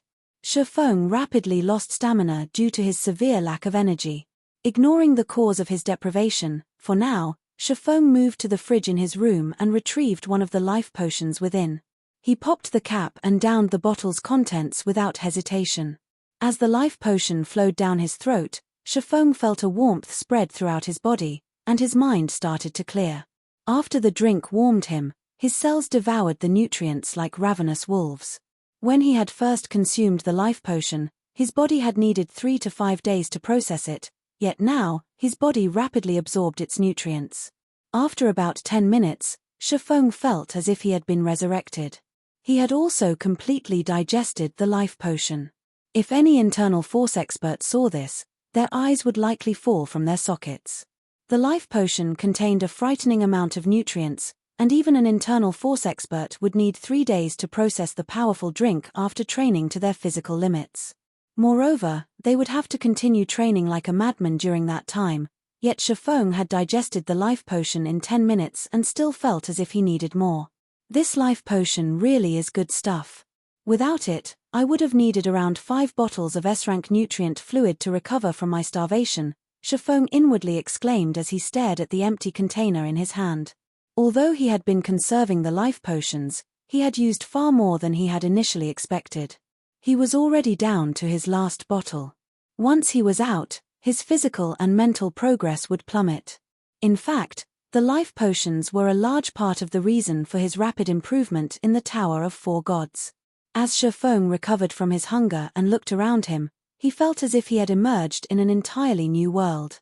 To be precise, his perception had sharpened drastically. What's going on? The development stunned Shifeng. It wasn't just the world around him that felt different. He could also sense that his cells had become significantly stronger. Now, he felt that he could achieve a punching strength of 1,000 kilograms even with a casual hit. His reaction speed had also improved. With these changes, his physical control had reached a new level. Shifeng had endured a constant headache over how to improve his reaction speed and physical control. He had never expected to make a breakthrough now. He could push his mental agility to its very limits in God's domain because he had an incredibly powerful body and sufficient reaction speed, but that wasn't the case in the real world. Because of this, he couldn't replicate many of his in-game actions in the real world. Now that his physical fitness and reaction speed had significantly improved, he would be able to exhibit greater strength. Moreover, Shifeng could tell that his physical condition hadn't reached its peak. After making a mental breakthrough, his endocrine system had grown stronger, steadily flooding his bloodstream with more hormones and slowly altering and improving his physical fitness. Have I risen to the Grandmaster standard during my training in the Tower of Four Gods? Shifeng considered the large possibility that he had become a neutralizing Grandmaster throughout his training. He couldn't think of another explanation for the changes his body had experienced. With his superhuman fitness and reaction speed, his overall strength was leaps and bounds greater than Apex internal force experts. He wouldn't need any fancy techniques to take care of Wang Zhongquan if the man appeared before him again. He could easily finish the man with a straight punch. For a moment, Shifeng was overwhelmed with the urge to run to the headquarters training room to test his physical state. He still had 2 teleportation stones, which meant he could send 4 more players into the Tower of Four Gods. If his guess was correct, and players could gain real-world strength by training in the tower, as well as crossing the 100% skill completion rate threshold, he needed to send some of his guild's experts, those with great potential, to train in the tower. Although Lei Bao led the Heaven's Rumble Training Center, and Fire Dance and the others were extraordinarily strong, Lu Xingluo wasn't to be trifled with. Wang Zhongquan's interruption during the training center's grand opening had merely been an attempt to test the waters. If Lu Xingluo decided to get serious and attack the training center in secret, he would have many methods to catch the training center off guard. An experienced master martial artist like Lei Bao might cope with these secret attacks, but Fire Dance and the others simply weren't strong enough. Moreover, they needed people to protect Zero Wing's main headquarters at all times. If Zero Wing could nurture another Grandmaster, the Zero Wing headquarters and the Heaven's Rumble Training Center's safety would be assured. Neutralizing Grandmasters transcended ordinary human limits. Their highly developed minds utilized a 7th sense, which reached beyond their instinctual 6th sense. Their perception of danger and survivability reached inhuman levels. Even if Lu Xingluo tried to attack Zero Wing from the shadows, he'd be hard-pressed to achieve anything against a neutralizing Grandmaster. Thinking up to this point, Shifeng contacted Liang Jing, asking for a report on Zero Wing's development and gather the guild's upper echelons for a meeting. He intended to discuss the Tower of Four Gods with everyone before making a decision. He only had 4 remaining slots, after all. Zero Wing had been developing smoothing before he had entered the Tower of Four Gods, and according to Liang Jing's report, not only had Gentle Snow helped her experts level up rapidly after acquiring her flying mount, but she had also hunted down quite a few rare field bosses. As a result, she had collected plenty of resources and equipment for the guild. Meanwhile, Fire Dance and the others relied on Stone Forest City's advantages, surpassing the various superpowers' exploration progress in the bottomless abyss. However, while all was well after the Storm Serpent King's raid, Starlink had spread a rumor that Shifeng had stolen a fragmented legendary item. This caused a huge commotion in the Sea of Death. Every power in the area had begun to target Zero Wing's members, and as a result, Zero Wing had been unable to continue its naval development or contest for naval resources. Many experts were also searching for Shifeng, especially those from the many dark powers. These dark powers' desire for a fragmented legendary item was particularly frenzied, and they had sent more than a few spies into Zero Wing to track Shifeng down. Although we've secured the necessary materials for producing master potions and fine gold resistance equipment from the bottomless abyss, our naval supply line has practically been cut off. It has significantly slowed our material collection, Blackie said. Lu Xingluo really is ruthless. Shifeng smiled bitterly. He had not acquired a fragmented legendary item from the Storm Serpent King, yet no one would believe him. The Storm Serpent King was the strongest boss anyone had killed in God's domain thus far. Not even the Frost Monarch was as powerful as the King-class sea monster. Meanwhile, when players advanced into level 100 maps, master potions and high-level resistance equipment would be a necessity. Level 100 was a massive turning point in the game, and maps of that level would change drastically, not to mention the monsters.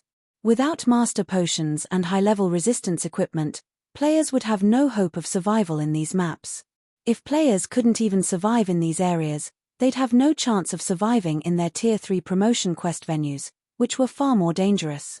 To take advantage of the various powers' ignorance on the matter, Zero Wing had secretly stockpiled the necessary materials to produce these items. However, with Zero Wing's naval supply line severed, its material collection had slowed by half. Why isn't Qingxue here? Shifeng asked after listening to everyone's reports, glancing at the empty vice guild leader's seat beside him with a strange look. Gentle Snow was responsible for Zero Wing's branch guild in the Black Dragon Empire. She had a significant amount of the guild's resources and manpower under her management. Blackie fell silent for a moment. Has something happened? Blackie's response, or lack thereof, gave Shifeng a bad feeling. Actually, the Fang family, Fenglin City's #1 family, has proposed marriage to Big Sis Qingxue. The Fang family had influence all over the city and in many of its industries, so Big Sis Qingxue's parents don't have much choice in the matter. Big Sis Qingxue is absent because she's trying to find a way to deal with the issue, Violet Cloud said. Even with the White Clan group's backing, the Bai family was only considered second-rate in Fenglin City. In comparison, the Fang family was the top first-rate family in the city. Destroying the Bai family would be child's play for the Fang family. The Fang family? Shifeng could not help his smile after hearing the news. I just so happen to have some business with the Fang family. Since that is the case, Liang Jing, prepare the car, please. Guild leader, you shouldn't do anything reckless. The Fang family is guarded by a neutralizing Grandmaster, Lei Bao hurriedly cautioned. Most might not know of the Fang family, but as one who had spent a good portion of his life in the fighting world, Lei Bao was very familiar with the power the Fang family wielded. The Fang family had become the top first-rate family in Fenglin City due to that neutralizing Grandmaster's support. A neutralizing Grandmaster? What a coincidence. I also happen to be one, Shifeng announced as he glanced at Lei Bao. He then stood and left the meeting room. Chapter 2266, Consequences. Chapter 2266, Consequences. Fenglin City's Redstone Restaurant. As the most prestigious restaurant in Fenglin City, the Redstone Restaurant was strictly members only. Regardless of how much money one had, non-members had no hope of dining in the restaurant. However, many of the city's high-profile individuals frequently visited the establishment to discuss business. The Redstone Restaurant was a particularly safe place, and one wouldn't have to worry about other professionals eavesdropping on a sensitive discussion. The establishment's capable waiters and waitresses made this point clear. Secondly, the restaurant's food was amazing. Even people who ate delicacies every day would never forget the taste of the food here, and since the Redstone Restaurant didn't offer takeout, anyone who wished to dine had to visit personally. Because of these two factors, practically every respectable individual in Fenglin City took every opportunity they had to dine in the restaurant seriously. Naturally, the Fang family were frequent customers. Two young men currently occupied one of the restaurant's 7th-floor VIP rooms. While they conversed, the young men took their time to enjoy the delicacies that covered the table between them. One of the men was rough and robust, while the other seemed scholarly. No outsider would assume that these two were brothers by blood. The scholarly young man was the Fang family's current head, Fang Xiaotian. Fang Xiaotian currently wore a set of white robes, and although he looked to be in his mid-20s, he was already in his 30s. He was the Fang family's eldest young master. The muscular man across from him was the family's second eldest son, Fang Mingyu. Little 2, how are the preparations going for the annual martial arts competition between the 5 great families? Fang Xiaotian asked, looking up at Fang Mingyu. Unlike most families, the Fang family was an ancient martial arts family. To them, the annual martial arts competition between the 5 great families was even more prestigious than the national fighting competition. Rest assured, big bro, this year's competition is ours for the taking, Fang Mingyu responded with a laugh. He then pointed at the dozen or so youths standing behind him and explained, I've trained every one of them personally. 2 have even grasped internal force. The dozen or so combatants behind Fang Mingyu looked very young. None of them were older than 20, and the youngest was only 17. However, not even national-level fighters were a match for these youths' fitness. Good. Fang Xiaotian nodded approvingly. God's Domain has been growing more popular recently, and many major corporations have already invested in the game. Grandpa wants us to join the game as well, so you'd better be prepared. We're going to play, too? The revelation surprised Fang Mingyu. The game touches upon certain important secrets, so the Fang family intends to take part, Fang Xiaotian said. This is also why I suggested that we send a representative to propose a marriage with the BIA family. Not only is the Bai family's Bai Qingxue beautiful, but she is also quite capable. She successfully defended her elder brother's guild, albeit for a short time. With another decade to develop, the BIA family might be able to join our circle. It's a pity that the Blackwater Corporation interfered so soon, but I've recently heard that she's prospering in God's Domain and had earned quite a bit of profit for the White Clan group. She's just perfect for Little 3. Hopefully, this will help Little 3 finally control himself. Despite several scoldings from Grandpa, he refuses to change and continues to fool around, Fang Mingyu said, chuckling. Although their third brother was useless, he was still a member of the Fang family. Although the Bai family was second-rate in Fenglin City, the Fang family had displayed immense respect by allowing Bai Qingxue to marry into the family. Unfortunately, it seems that little girl has been playing tricks. If you have the time, pay the Bai family a visit and shake them up a bit. If she continues to be a problem, invite the Bai family's old man to speak with us. Tell him that our family's head wishes to meet with him, Fang Xiaotian said. Sure, I'll make sure it gets done, Fang Mingyu replied, nodding. Honestly, Fang Mingyu didn't think it was necessary for him to take action. The Fang family had already offered them a marriage, and if the Bai family didn't know how to appreciate that kindness, the Fang family could simply remove them from Fenglin City. The Bai family should understand this point and know which decision they should make. At this point, Shifeng arrived outside the Redstone restaurant. According to Liang Jing, Fang Xiaotian, the Fang family's current head and eldest son, was currently dining in the restaurant. Since Fang Xiaotian was responsible for this marriage proposal, Shifeng had to discuss the matter with him directly. Let's head inside, Shifeng said as he glanced at Xiao Yu, who had just arrived. Shifeng wasn't a member and couldn't simply enter the Redstone restaurant. Xiao Yu, however, had gained membership through his connection with Hanifeng. Even so, Xiao Yu still had to pay 2 million credits per year to maintain his membership. Ordinary citizens could only afford the membership fees in their dreams. Are you really planning to speak with Fang Xiaotian, head instructor Shi? Xiao Yu asked anxiously. The Fang family can't compare to the Starline Corporation, but it has very deep roots in Fenglin City. Its influence across the city is immensely powerful, especially in the city's fighting industry.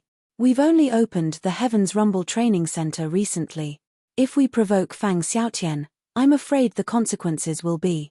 Old Xiao, you're afraid that we'll provoke him, But I'm afraid that he doesn't understand the consequences for provoking us, Lei Bao, who stood beside Shifeng, said, chuckling. All right, that's enough. Let's head inside. Lei Bao's comment rendered Xiao Yu speechless. He was sure that the man was messing with him. When Xiao Yu saw Shifeng's determination, however, he gritted his teeth and followed the two men into the restaurant. Once inside, a waiter quickly led Shifeng's party to a VIP room on the 7th floor. 4 men in black suits stood by the doors, guarding the room.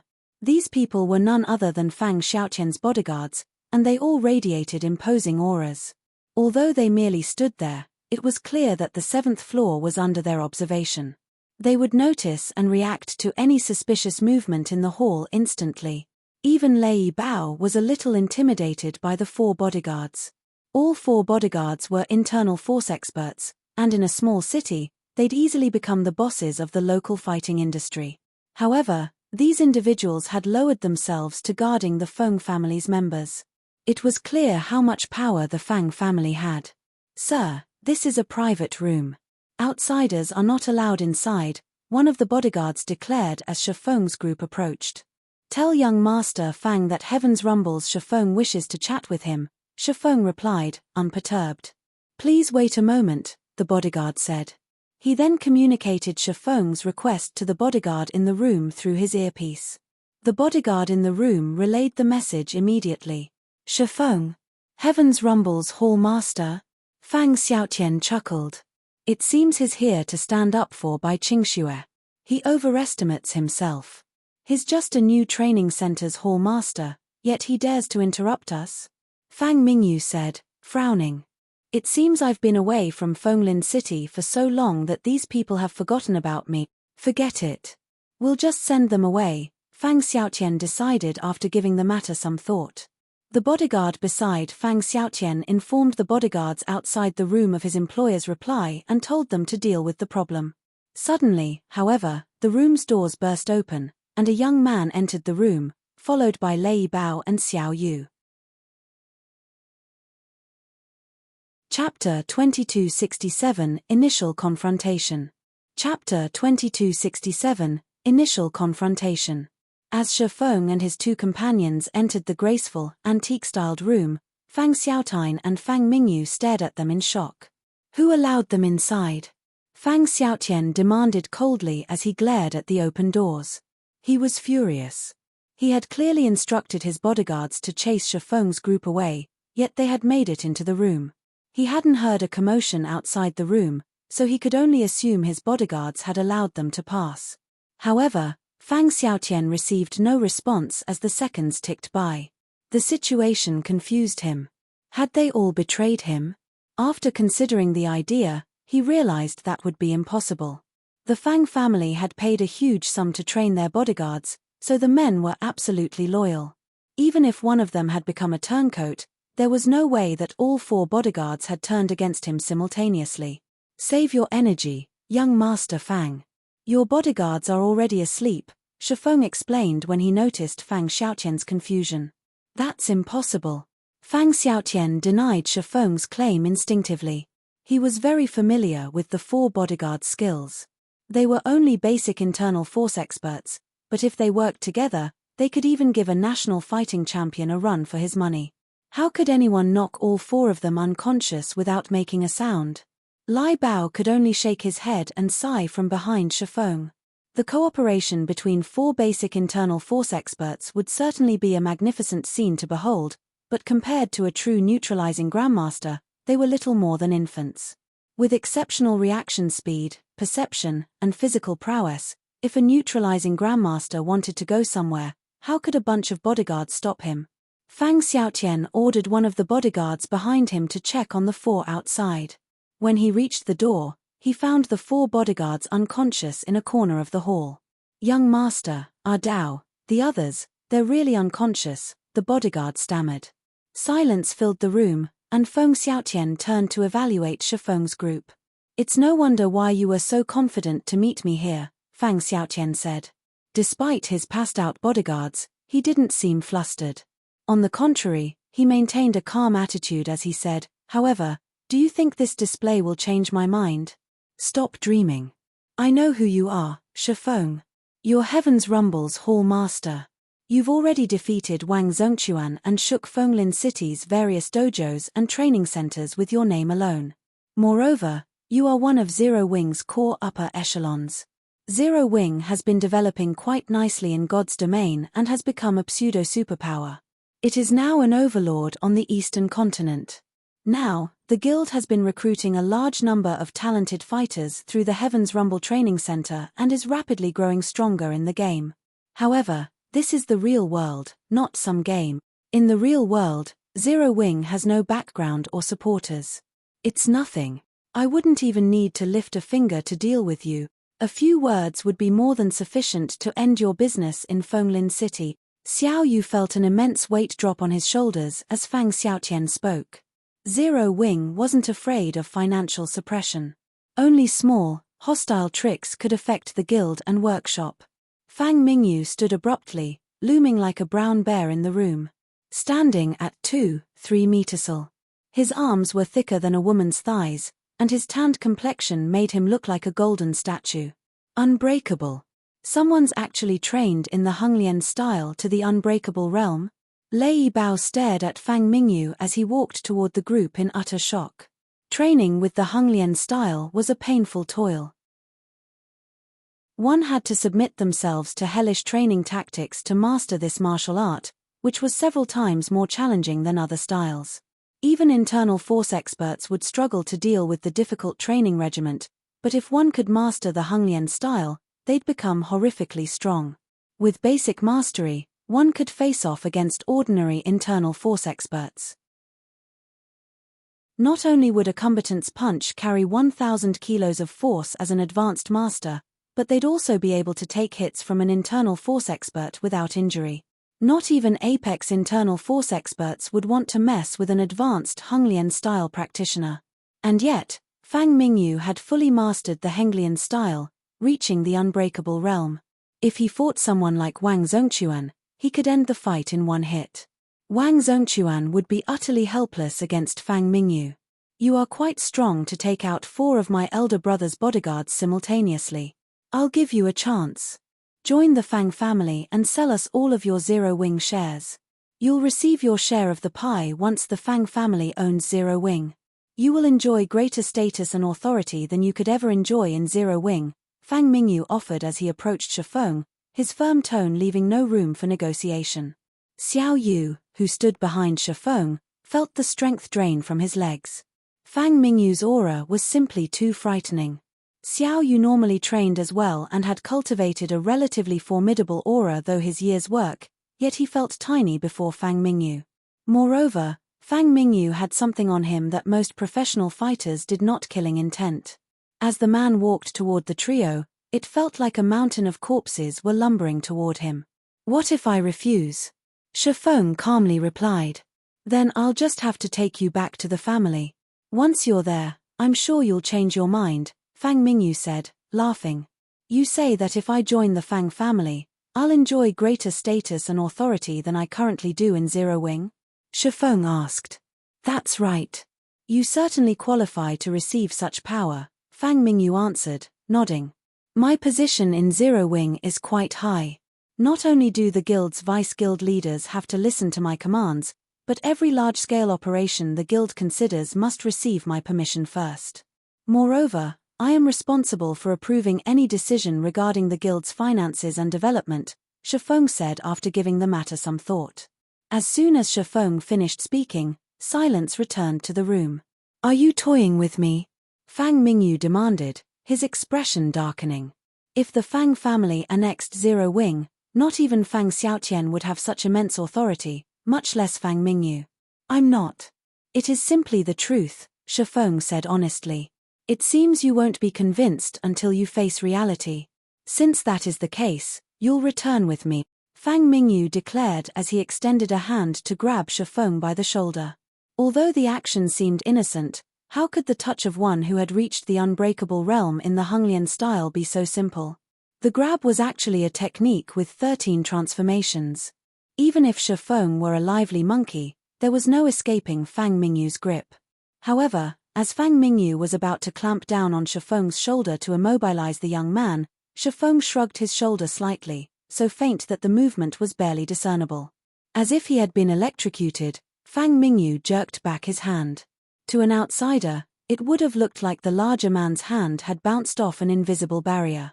Losing his posture, Fang Mingyu stumbled back a few steps. Chapter 2268, Threat. What did he do? Chapter 2268, Threat. What did he do? Although Fang Mingyu had only stumbled back a step, the Fang family members were shocked. This was especially true for Fang Xiaotian. Every member of the Fang family knew how powerful Fang Mingyu was. The family's old man had even called him a talent that only appeared once a century in the Fang family and was the strongest member of the younger generation. Fang Mingyu's strength had been unparalleled among Fenglin City's younger generation even before he had mastered the Honglian style. Later, Fang Mingyu had gone overseas to continue his training and master the Honglian style, gaining monstrous strength. Yet, not only had he failed to affect Shifeng, but he had taken a blow, as well. Why wouldn't his family members be shocked to see it? Even Lei Bao, who stood some distance behind Shifeng, was stunned. He knew that Shifeng had become a neutralizing grandmaster, but that achievement should be recent. Neutralizing grandmasters' superior mental capacity allowed them to improve their strength in all aspects, which was a part of the reason that they were so powerful. It especially affected their physical fitness, but even with the help of various hormones, these improvements weren't immediate. Rather, these alterations would take place over a long time. Fang Mingyu, on the other hand, had already reached the Honglian style's unbreakable realm. Physically, he was a humanoid monster. Even some of the weaker grandmasters wouldn't be a match for his raw power, not to mention Shifeng, who had so recently become a grandmaster. And yet, contrary to Lei Bao's expectations, Shifeng had won a direct confrontation. It was simply unbelievable. To counterattack in the brief moment when I relied on my strength, it seems that you're not all talk after all, Fang Mingyu said, frowning. He realized what had happened immediately. But I won't give you another chance. Fang Mingyu's fist shot toward Shifeng in a straight, simple punch. It was even cleaner and more straightforward than a textbook punch. However, this simplicity was precisely the reason that not even a neutralizing grandmaster would find a gap to take advantage of. Lei Bao couldn't help but flinch. He felt as if the sky were falling as the punch shot toward Shifeng. There was simply no room to flee. There were no holes to exploit. If he were on the receiving end, he'd have no choice but to take the hit. Worse, this punch hadn't made any sound that Lei Bao could hear. This meant that Fang Mingyu's punch was even faster than the speed of sound. Combined with Fang Mingyu's ferocious strength, the hit could likely kill an adult elephant. However, just as Fang Mingyu's fist was about to collide with Shifeng's cranium, Shifeng moved forward to greet the attack. Before meeting with the hit, Shifeng sidestepped and allowed Fang Mingyu's fist to brush past his head. Shifeng moved to the larger man's side, while Fang Mingyu's fist met nothing but air. Shifeng's arm swayed as he placed his palm on Fang Mingyu's chest and shoved. Fang Mingyu lost his balance and fell, pinned to the ground by Shifeng's hand. Boom! Fang Mingyu lay flat on his back, and the impact of his fall was so powerful that it cracked the marble floor and shook the room. The large man's consciousness wavered, his insides shaken. From an outsider's perspective, it had looked like Shifeng had just appeared beside Fang Mingyu, grabbed the giant, and slammed him to the ground. Everyone in the room fell deathly silent. Are neutralizing grandmasters really this powerful? Lei Bao was at a loss for words as he stared at Fang Mingyu on the ground. Lei Bao had seen Shifeng's every action, so he knew the movements had been quite simple, yet these simple actions had become magical when Shifeng performed them. Not only had Shifeng effortlessly neutralized Fang Mingyu's punch, but he had also reversed the situation, pinning the bear of a man to the ground. Lei Bao had never thought that such a great expert, who had reached the Honglian style's unbreakable realm, would be so frail before a neutralizing grandmaster. At this point, he couldn't even fathom how powerful neutralizing grandmasters truly were. The rest of the room's occupants stared at Shifeng as if he were a monster. However, the young man's gaze never left Fang Mingyu, who lay beside his feet. This unbreakable realm is really something. Shifeng was quietly amazed as he stared at the dizzy Fang Mingyu. He hadn't thought it possible for someone to nurture their strength to such an extent. If he hadn't become a grandmaster, he wouldn't have been a match for this man. Shifeng's fight with Fang Mingyu had seemed one-sided to everyone else in the room, but Shifeng didn't think so. If anyone else had faced Fang Mingyu, that punch would have blown them away. The larger man was even more physically fit than Shifeng. At the very least, Shifeng would need quite a bit of time to catch up. In a frontal confrontation, Fang Mingyu would thoroughly outmatch Shifeng. However, neutralizing Grandmaster's reaction speed and precise control of their power were what made them so powerful. Shifeng had moved to dodge the hit the moment Fang Mingyu's fist had moved. Once Shifeng had pushed the man off balance, he had relied on Fang Mingyu's weight and his own strength to achieve the shocking results. Despite such a heavy blow, Fang Mingyu had suffered barely any damage, as if his body were truly made of steel. He had merely suffered a minor disruption to his blood circulation and had been temporarily incapacitated.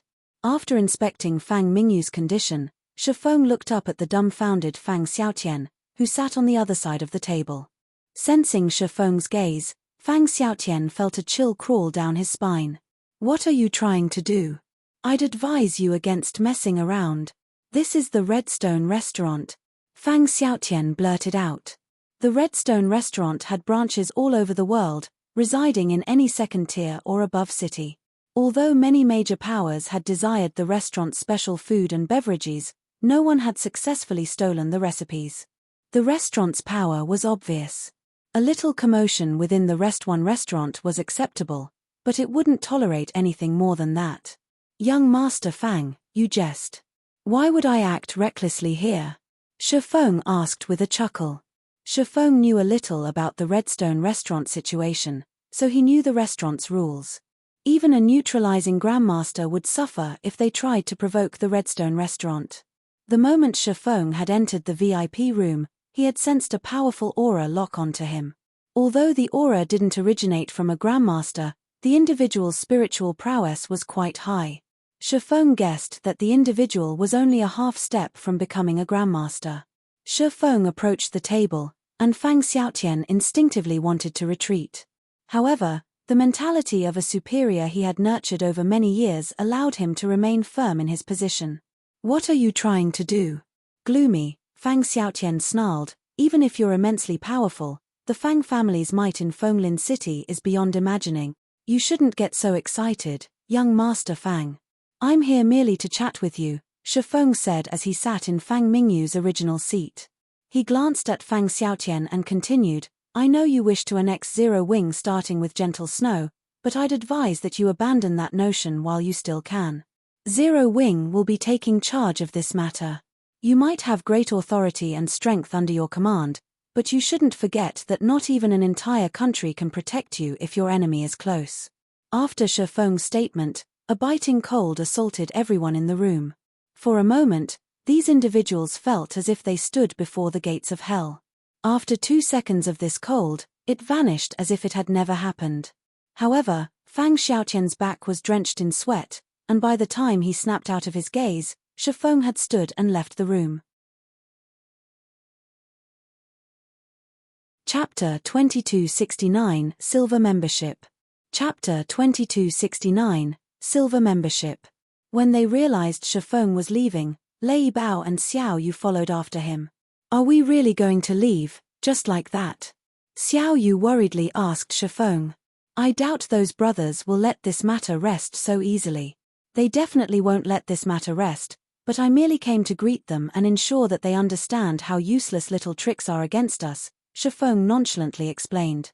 "Moreover, I think that many people will realize that they shouldn't casually provoke Zero Wing after today's display. Even if the Fang family's influence is extensive, they'll have to evaluate the risk properly."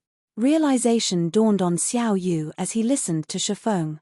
Although it was true that the Fang family had an iron grip on Fenglin City, the Fang family had to rely on others to complete many tasks.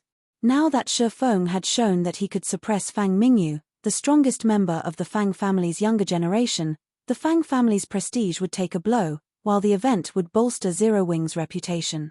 This, in turn, would warn many of Fenglin City's various major powers against provoking Zero Wing, and they'd hold back before following Fang family's orders. In fact, they might even refuse to target Zero Wing. One had to consider their own position before acting on someone else's behalf, after all. While the Fang family ruled Fenglin City, everyone would follow the family's wishes, but when another power, one just as strong as the Fang family, rose, the general populace would hesitate before leaning on one side or the other. We need to accelerate our development and bolster Zero Wing's internal member count. The Heaven's Rumble Training Center has to open more branches as quickly as possible to increase our recruitment rate, Shifeng announced. At the same time, we'll buy some of the latest God's Domain combat facilities and open a virtual combat platform in the training center. We'll also need to organize a reward system. God's Domain's influence in the real world had been even greater than that of the fighting industry in Shifeng's previous life. In fact, not a single industry in the world had been able to compete with the game's influence. Meanwhile, virtual combat platforms played a massive role in God's Domain's power in the real world. God's Domain had replaced fighting competitions in the past, becoming the most popular activity across the globe. At this point, God's Domain's influence had grown intensely in the real world. One would almost always overhear conversations about the game as they walked the city's streets. School students even began to introduce themselves with their in-game IDs and levels in God's Domain. Since the virtual combat platforms hadn't gained much popularity yet, he had to set one up in Fenglin City as soon as possible. Shifeng hadn't done so yet because Zero Wing had simply lacked the ability to. The timing hadn't been right, either. However, as more competitions were held in God's Domain, in-game combat would become increasingly popular. It was now time to secure a virtual combat platform. Setting up new branches in Fenglin City and purchasing the facilities you mentioned will cost a significant amount of money. With our current finances, I'm afraid, Xiao Yu agreed with Shifeng's idea, but Heaven's Rumble could barely make ends meet. Moreover, Zero Wing wasn't having a particularly good time in God's Domain. Although Xiao Yu was mainly responsible for managing the training center, he frequently discussed finances with Liang Jing, so he knew quite a lot about Zero Wing's situation. Currently, Zero Wing possessed the gold mine known as Stone Forest Town. However, as Zero Wing had been purchasing large quantities of materials and the guild had been rapidly expanding, its expenditures had been rising. The guild had also constructed new towns in many locations. Most importantly, other guild towns had begun to appear in the bottomless abyss. As a result, Stone Forest Town's customer base had significantly decreased, which, in turn, reduced Zero Wing's income. The guild simply didn't have the money to spare. We can set up more branches later, then, but we cannot delay establishing a virtual combat platform, Shifeng said after giving the matter some thought. Naturally, he was familiar with Zero Wing's situation. Zero Wing might not have the money to open new branches for the Heaven's Rumble Training Center, but it had the money to purchase virtual combat facilities. Any corporation that wanted to expand would need a huge amount of capital. Thus, corporation owners would try to attract as much investment as possible, but doing that would reduce the owners' shares and their authority in the company. Without sufficient authority, these owners would be restricted in what they could accomplish. Moreover, a corporation risked betrayal by accepting investors. Investors weren't impervious to threats and bribery. Such situations had been common in God's Domain during Shifeng's previous life. Although Zero Wing was developing slowly, every step was firmly rooted. Hence, outsiders had a very difficult time attacking and influencing Zero Wing from within. This was also why the various superpowers had a difficult time annexing Zero Wing. If these superpowers targeted any other guild, they'd quickly devour it. I understand, Xiao Yu said, nodding. I'll contact the vendors later. As Shifeng and his companions reached the restaurant's first floor, they were greeted by a middle-aged man and two youngsters. The middle-aged man looked to be around 50 and wore black martial artist robes. Although he did not look physically strong, one would notice how steady his steps were if they watched him carefully. However, due to his faint aura, an ordinary expert might dismiss the man as a harmless, middle-aged uncle. To Shifeng, however, this man's aura was as deep as the great ocean. He was certain that this was the same aura that had locked onto during his conversation with Fang Xiaotian. The young man and woman behind him looked to be in their early 20s. The woman was curvy and graceful, while the man was as robust as a leopard. He was also handsome enough to earn a modeling job. Both youngsters wore the Redstone Restaurant's uniform, and their auras were comparable to a national fighter's. "Hello, Mr. Shifeng. I am this restaurant's manager, Huang An," the middle-aged man said, smiling as he introduced himself. Xiao Yu, who stood beside Shifeng, was shocked. Not even the Fang family could afford to provoke the Redstone Restaurant, and the various branches' managers were mysterious, rarely showing themselves in public. Xiao Yu had never expected Fenglin City's branch manager to introduce himself to them. "May I know what business you have with me, Manager Huang?" Shifeng asked. "Mr. Shifeng, you are currently one of the most famous individuals in Fenglin City, and our Rest One restaurant wishes to befriend you. Here is our restaurant's silver membership card. If you choose to dine at our restaurant in the future, you will receive a 10% discount on all purchases," Huang An explained as he revealed a silver card, presenting it to Shifeng. Silver membership. Xiao Yu's eyes nearly fell out of their sockets when he heard Huang An's words. Despite relying on his connection with Hanifeng, Xiao Yu had only acquired a normal membership card. Moreover, he had to pay an annual membership fee of 2 million credits. Silver members, on the other hand, weren't required to pay a membership fee. Even in Fenglin City, very few people possessed a Redstone Restaurant silver membership card. "Thanks." After glancing at the membership card, Shifeng slid it away and left the restaurant without another word. The only thing he wanted to do right now was to re-enter God's domain. After today's events, he was determined to return from the Tower of Four Gods as soon as possible. As Shifeng's group left the Redstone Restaurant, the young man and woman behind Huang An spoke up. "That guy doesn't know how to appreciate a favor. He just left after receiving the card. He didn't even bother with any light conversation," the young woman grumbled. "He's likely been frightened off. He just slapped the Fang family in the face, and they won't let him get away with it. He might be considering leaving Fenglin City as soon as he's able," the young man commented, snickering. "That's right. The Fang family is guarded by a neutralizing grandmaster like Old Man Fang. Who would dare provoke the Fang family? The old man won't be able to ignore the slight," the young woman said, admiration brightening her features as she spoke of neutralizing grandmasters. "It seems you two need more training." "You have no business discussing this," Huang An said, shaking his head. "Why is that, instructor?" the young woman asked. Rather than replying, however, Huang An waited until Shifeng disappeared before he continued. "I suspect that Shifeng might be a neutralizing grandmaster." Chapter 2270 Second Floor's Effect. Chapter 2270 Second Floor's Effect. With his business in the Redstone Restaurant complete, Shifeng quickly returned to Zero Wing's main headquarters, instructing his people to work on improving their Tier 2 skills and spells completion rates. He also reserved some advanced combat rooms for the guild's core members in Zero Wing's various battle arenas. The advanced combat rooms might not be as effective as the Tower of Four Gods, but they were better than nothing.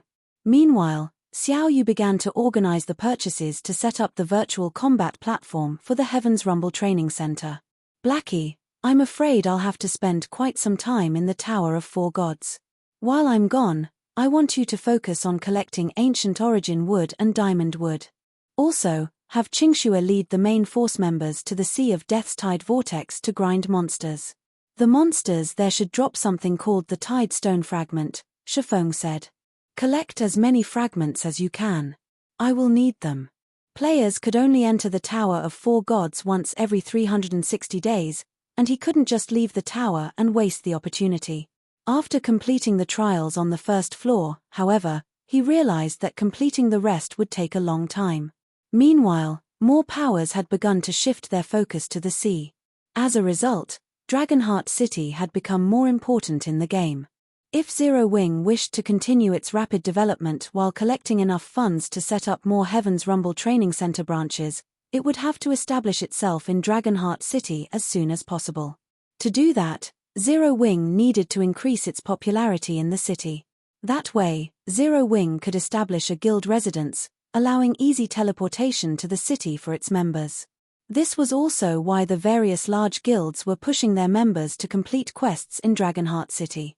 Although many of these guilds had collected the necessary ancient gold to purchase land and build a guild residence, they didn't have enough popularity to establish a teleportation array within the residences. As a result, their established guild residences could only serve as a resting place for guild members, nothing more. Unfortunately, gaining popularity in Dragonheart City wasn't an easy task. As an independent, neutral city, very few quests offered guild popularity, and with so many guilds contesting for these quests, accumulating 50,000 guild popularity was incredibly difficult. However, quests weren't the only method of gaining guild popularity. A guild could also accumulate popularity in Dragonheart City through tide stone fragments. The only monsters that dropped these fragments were in the tidal vortex, which was located in the Sea of Death's core area. Even the weakest monster in the area was a level 90 Great Lord, and the tidal vortex was home to quite a few level 90 plus Grand Lords. One would frequently encounter level 90 plus mythic monsters, as well. There was no doubt that the tidal vortex was a very dangerous place. If a team entered the tidal vortex without a Tier 3 expert, even survival would be an immense challenge. Initially, Shifeng had wanted to lead a team to the tidal vortex to grind for EXP and tidal stone fragments himself, but since he was stuck in the Tower of Four Gods and Zero Wing's situation was growing tenser, he had to rely on Blackie and the others to complete the task. Zero Wing's main force was no longer weak. Its members were level 90 on average. The main force also had an MT like Kola, who wielded a fragmented legendary shield. The main force members should barely be strong enough to grind efficiently in the tidal vortex. "Alright, I'll notify the others right away," Blackie replied. He took the situation seriously when Shifeng had stated that the tidal stone fragments were of great importance.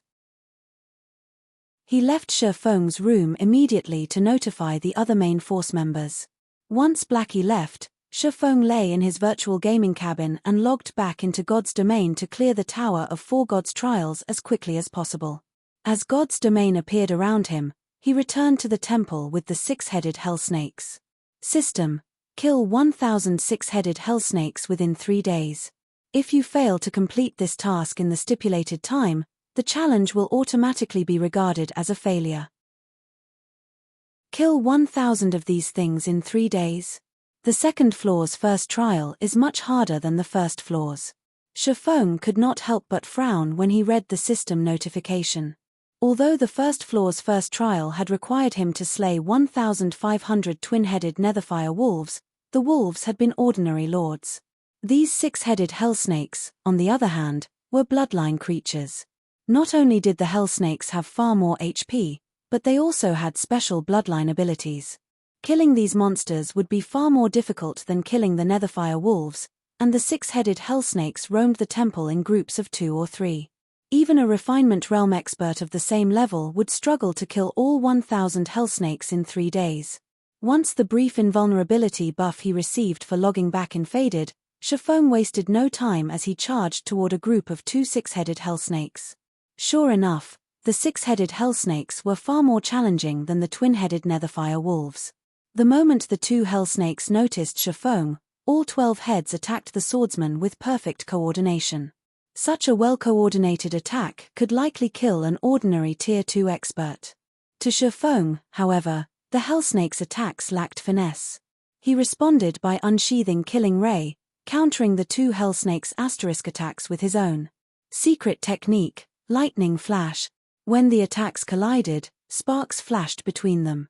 Both six-headed hell snakes were thrown back as a series of damages exceeding -90,000 appeared above their heads. What high defense, Shifeng thought as he looked at the 2 monsters.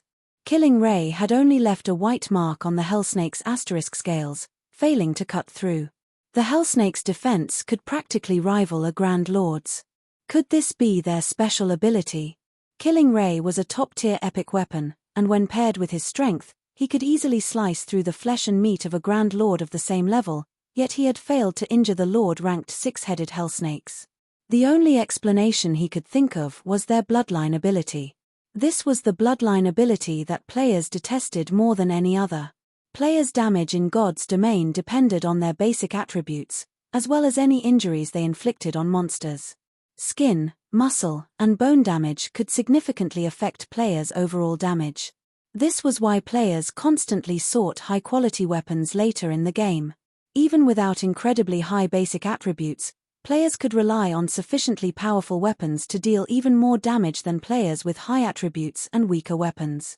Fortunately, Shifeng found lightning slash easier to execute here than on the first floor. Moreover, he had consumed 20% less concentration. Before Shifeng could test the second floor's effects, the two six-headed hellsnakes had launched another round of attacks. Suddenly, inspiration struck as Shifeng instinctively executed lightning flash. This time, instead of 14 slashes, Shifeng struck the two hell snakes with 15 slashes. Lightning flash's power instantly increased. Not only did Shifeng's counterattack repel all 12 heads, but it also left a bone-deep gash in each head, the injuries slightly affecting the hellsnake's combat power. At the same time, damages of over -100,000 appeared above each head. The technique already possesses such great destructive power with just 15 slashes. Shifeng was stunned, staring at the injured hell snakes. However, Shifeng instantly felt the after-effects. Not only had his entire body gone numb, but he had also lost nearly half of his maximum concentration. Fortunately, the numbness lasted less than a second, and Shifeng was able to defend himself against the hellsnake's next attacks. The 15-slash lightning flash's side effects were far more severe than Shifeng had expected, but that didn't stop Shifeng from using the technique. Once he had recovered enough concentration, he used the technique again to familiarize himself with the improved version. After roughly 8 minutes, Shifeng slew the two six-headed hell snakes. The instant the two hell snakes died, Shifeng felt a trace of their bloodlines flow into his body, granting him 1 point of bloodline power. At the same time, the two hell snakes dropped a shining, crimson stone that radiated a strange, alluring energy. Chapter 2271, Tower of Four Gods Jekrits. Chapter 2271, Tower of Four Gods Jekrits. As more time passed, the strange energy the crimson stone radiated became so dense that even Shifeng could feel it affect him from 5 yards away. He felt his bloodlust rise and rage fill his mind. What is this thing? Despite being inactive, it has such a powerful, mental influence on those around it. Shifeng stared at the crimson stone in shock. Eternal energy filled the Tower of Four Gods, allowing players to maintain ideal mental clarity and focus. However, the strange energy this crimson stone radiated had the complete opposite effect. Shifeng picked up the stone to inspect it. The instant his fingers touched the crimson stone, however, his very soul shuddered.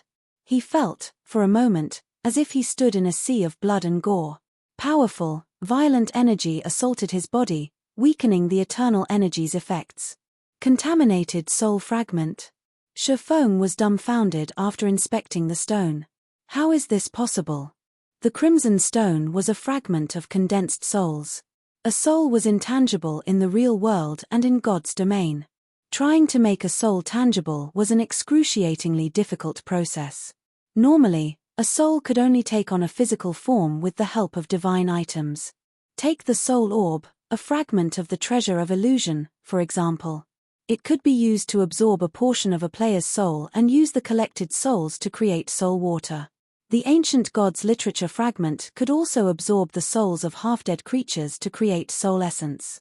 However, soul water and soul essence were significantly smaller items than this fist-sized crimson stone. Contaminated soul fragment, special item. This fragment is comprised of countless condensed and violent souls.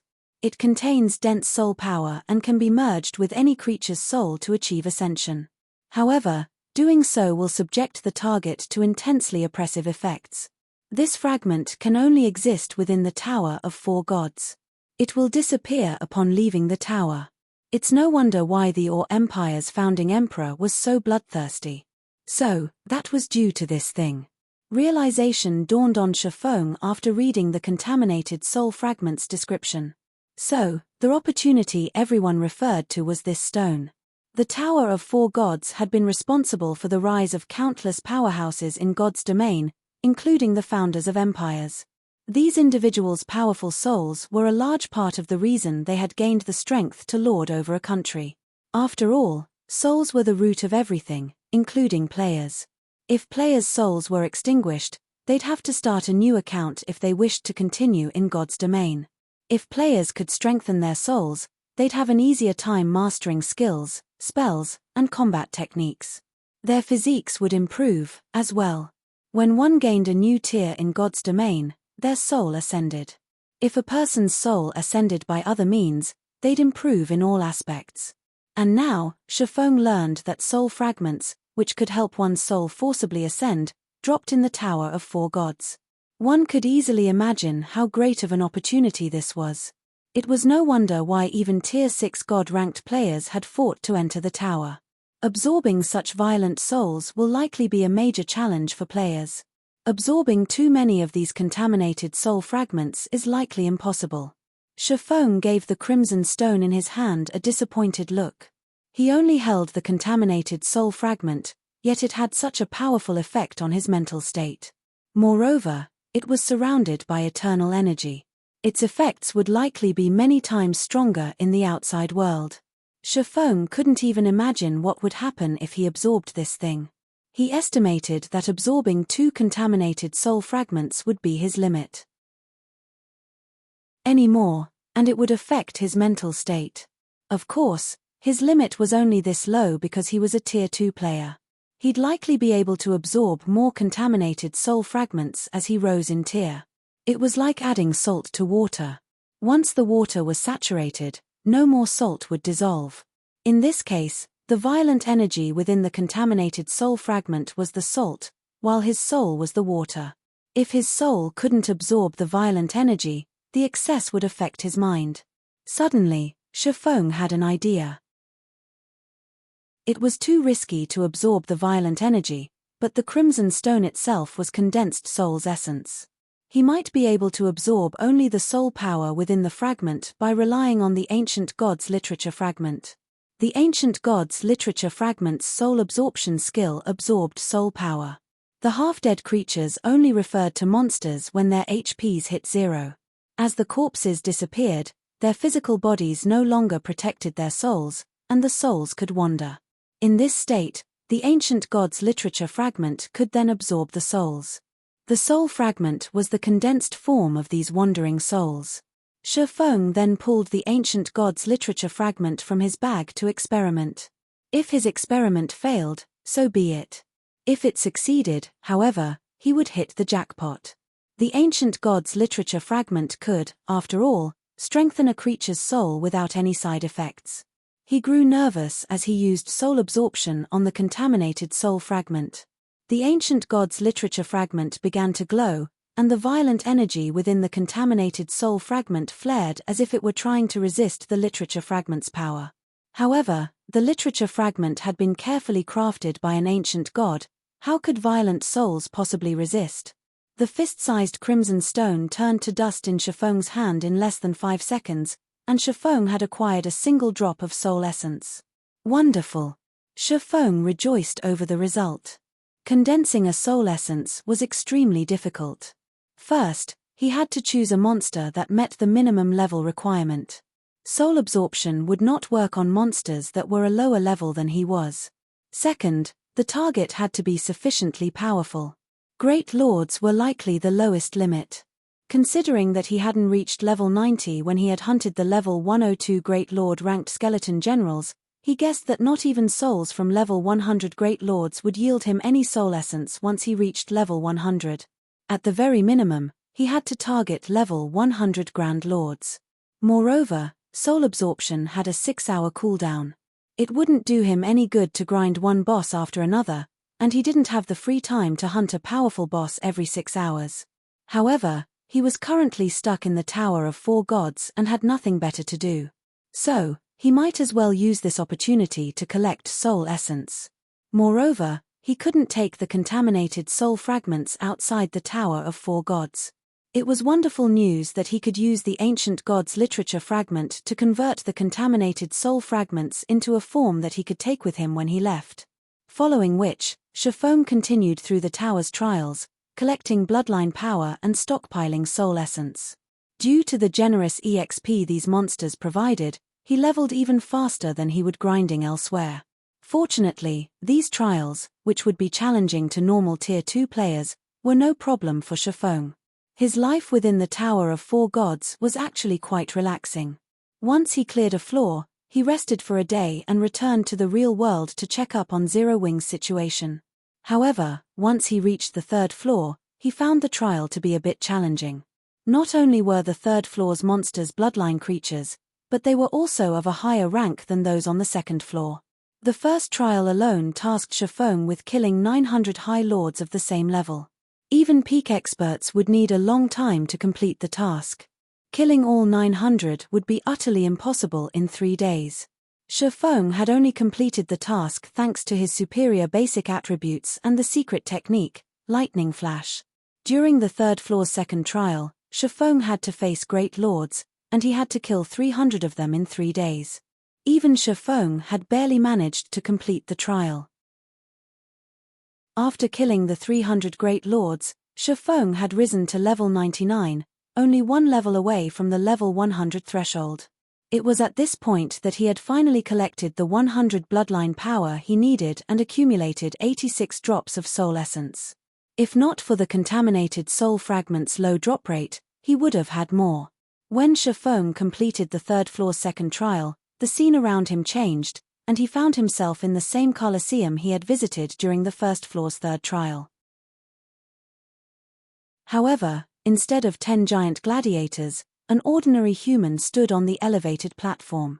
This human wore dazzling armor and carried a pitch-black greatsword. When Shafong saw this swordsman, he could not help but gasp. A Tier 3 hero. Chapter 2272, Bloodline Evolves. The third floor's trial. Is this challenging? Chapter 2272, Bloodline Evolves. The third floor's trial. Is this challenging? Shafong was rendered speechless as he stared at the human swordsman standing in the center of the elevated platform. Crow Bison, Black Sword Knight, Hero, Tier 3 Sword King. Level 99. HP 13 000 13 000.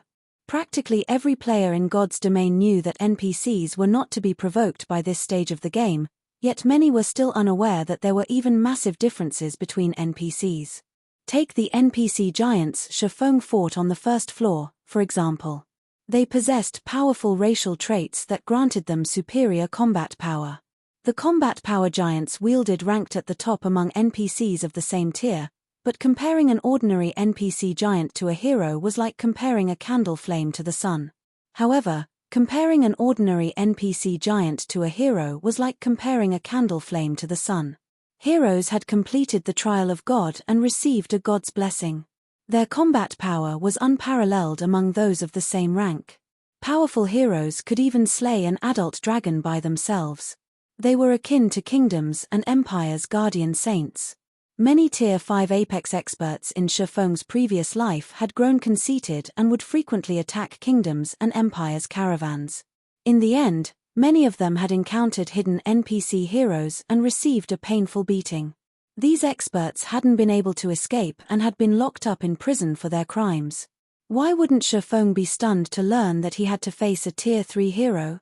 System: kill Crow Bison, the Black Sword Knight, within 1 day. If you fail to complete this task in the stipulated time, the challenge will automatically be regarded as a failure. Shafong's last spark of hope faded the instant he heard the system notification. He had hoped that he'd only have to survive against the Tier 3 hero for a certain time to clear the third floor's trial. If that were the case, he'd have a chance, but he actually had to kill a Tier 3 hero. Shafong wouldn't be able to defeat a Tier 3 hero even if he were a Tier 3 player, let alone right now, as a Tier 2 player. The Tier 5 Apex experts of the past had commanded incredibly powerful combat techniques, and the weakest piece of equipment they had worn had been epic rank. They had also carried a few fragmented legendary items, yet they had only earned a one-sided beating during their encounters with Tier 5 heroes. Wait, why is that hero only wearing dark gold equipment? Just as Shifeng was about to give up on the trial and stop wasting his time in the Tower of Four Gods, he noticed that the glow effect on Crow Bison's weapons and equipment was effect unique to dark gold ranked items. Normally, NPC heroes wore a minimum of epic set equipment, while some of the stronger individuals were fully geared in fragmented legendary equipment. An NPC would have an easier time collecting such equipment than players, after all. However, the Tier 3 hero before him only wore dark gold equipment. Moreover, by the looks of the hero's equipment, it wasn't even a dark gold set equipment. I have a chance. Shifeng's eyes glowed with excitement at this discovery. There was a 3-rank difference between epic set equipment and individual dark gold equipment. In other words, this hero's combat power would be 3 ranks lower than usual. Most importantly, Crow Bison was not level 100, but level 99. Level 100 was a massive turning point in God's domain for monsters and NPCs. Until monsters and NPCs reached that threshold, they'd be restricted by the system, only able to exhibit a portion of their full strength. Hence, Shifeng still had a chance of completing the trial. Considering the situation, Shifeng quickly calmed himself and stepped onto the platform. I advise you to turn back, young adventurer. You are not strong enough to defeat me, Crow Bison said. How will I know that without trying? Shifeng countered. Then, I have no choice but to remove you myself, Crow Bison declared, unsheathing the pitch-black greatsword from his back. The intensity of his aura skyrocketed as he charged at Shifeng. Crow Bison was extremely fast, and mid-charge, he split into 6 clones, which were impossible to differentiate between. Sure enough, he'll execute all of his skills and spells with a 100% completion rate. Shifeng wasn't surprised in the least to see the 6 heroes charge at him. The move Crow Bison just used was the Swordsman class's Tier 3 skill, Sword Phantom. Normally, the skill only allowed the user to split into 4 copies, but one would gain 2 more if they achieved a 100% completion rate. Not only would these additional doppelgangers confuse the enemy further, but all 6 were also physical copies. Of course, Shifeng wouldn't take Crow Bison's attack lying down. He immediately brandished Killing Ray. Shadow Blade. Thanks to his incessant training, Shifeng could now execute Shadow Blade with a 103% completion rate. As a result, the number of sword lights he summoned had increased from 10 to 12. Although Crow Bison was a Tier 3 hero, his basic attributes were only slightly higher than a Strength-type Great Lord due to the limitations of his equipment. Meanwhile, Shadowblade's power had risen with a 103% completion rate. Now, a single sword light had enough strength to rival this NPC hero. However, Crow Bison's 6 doppelgangers altered their footwork and agilely evaded all 12 attacks like nimble cats just as Shifeng's sword lights were about to slam into him. Without pause, the NPC continued toward Shifeng. The evasion surprised Shifeng. An advanced combat technique. All 6 doppelgangers had executed an advanced combat technique simultaneously. Facing so many enemies, Shifeng had no choice but to defend himself with Swords Transmigration.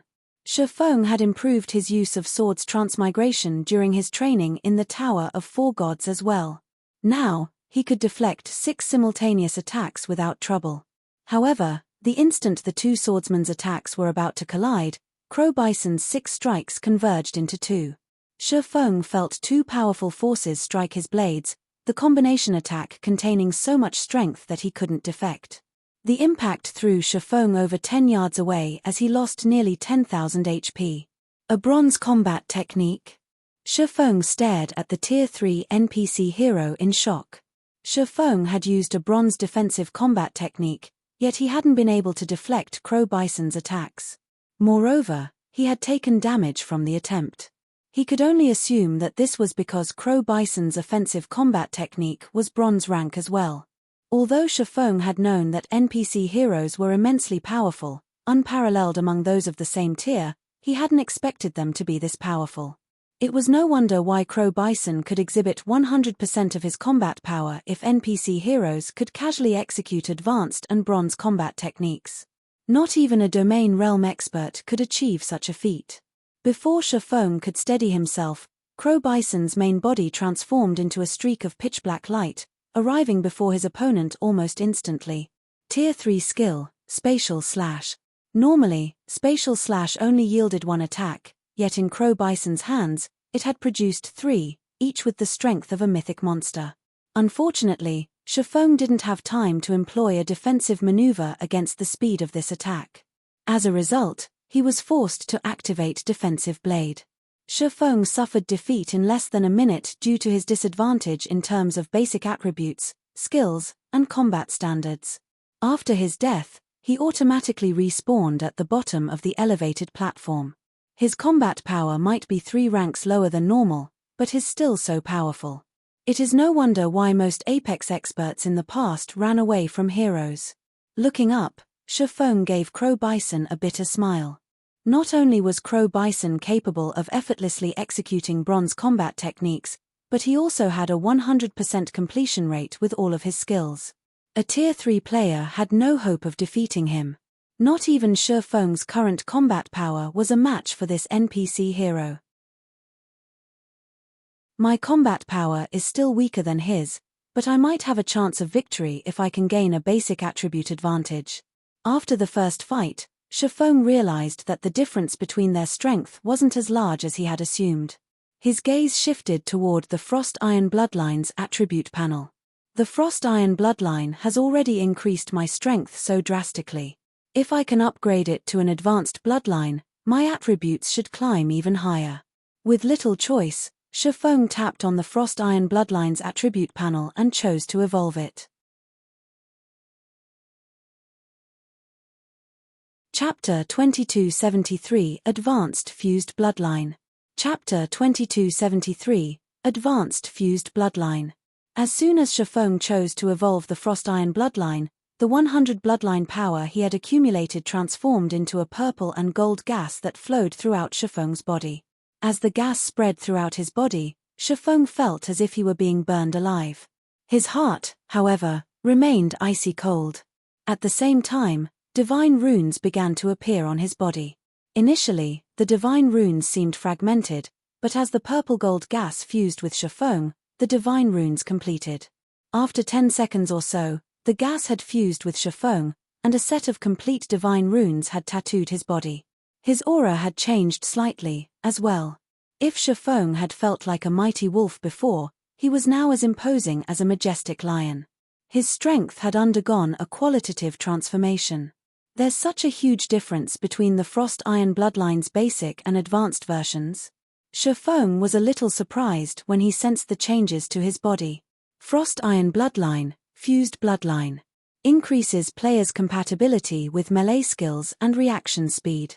Mainly improves strength and agility, followed by endurance, vitality, and intelligence.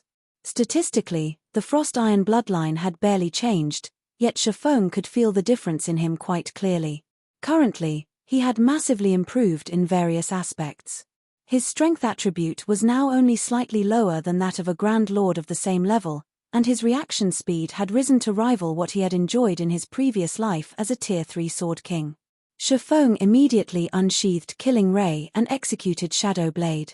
The moment he did, however, he was stunned. Before his transformation, he had been able to produce 12 sword lights with Shadow Blade, yet now, he commanded 14 sword lights. His skill completion rate had climbed to 105%, 2% more than his previous limit, as well. The improvement was frightening. It was incredibly difficult to increase a skill completion rate by a single percent after reaching 100%.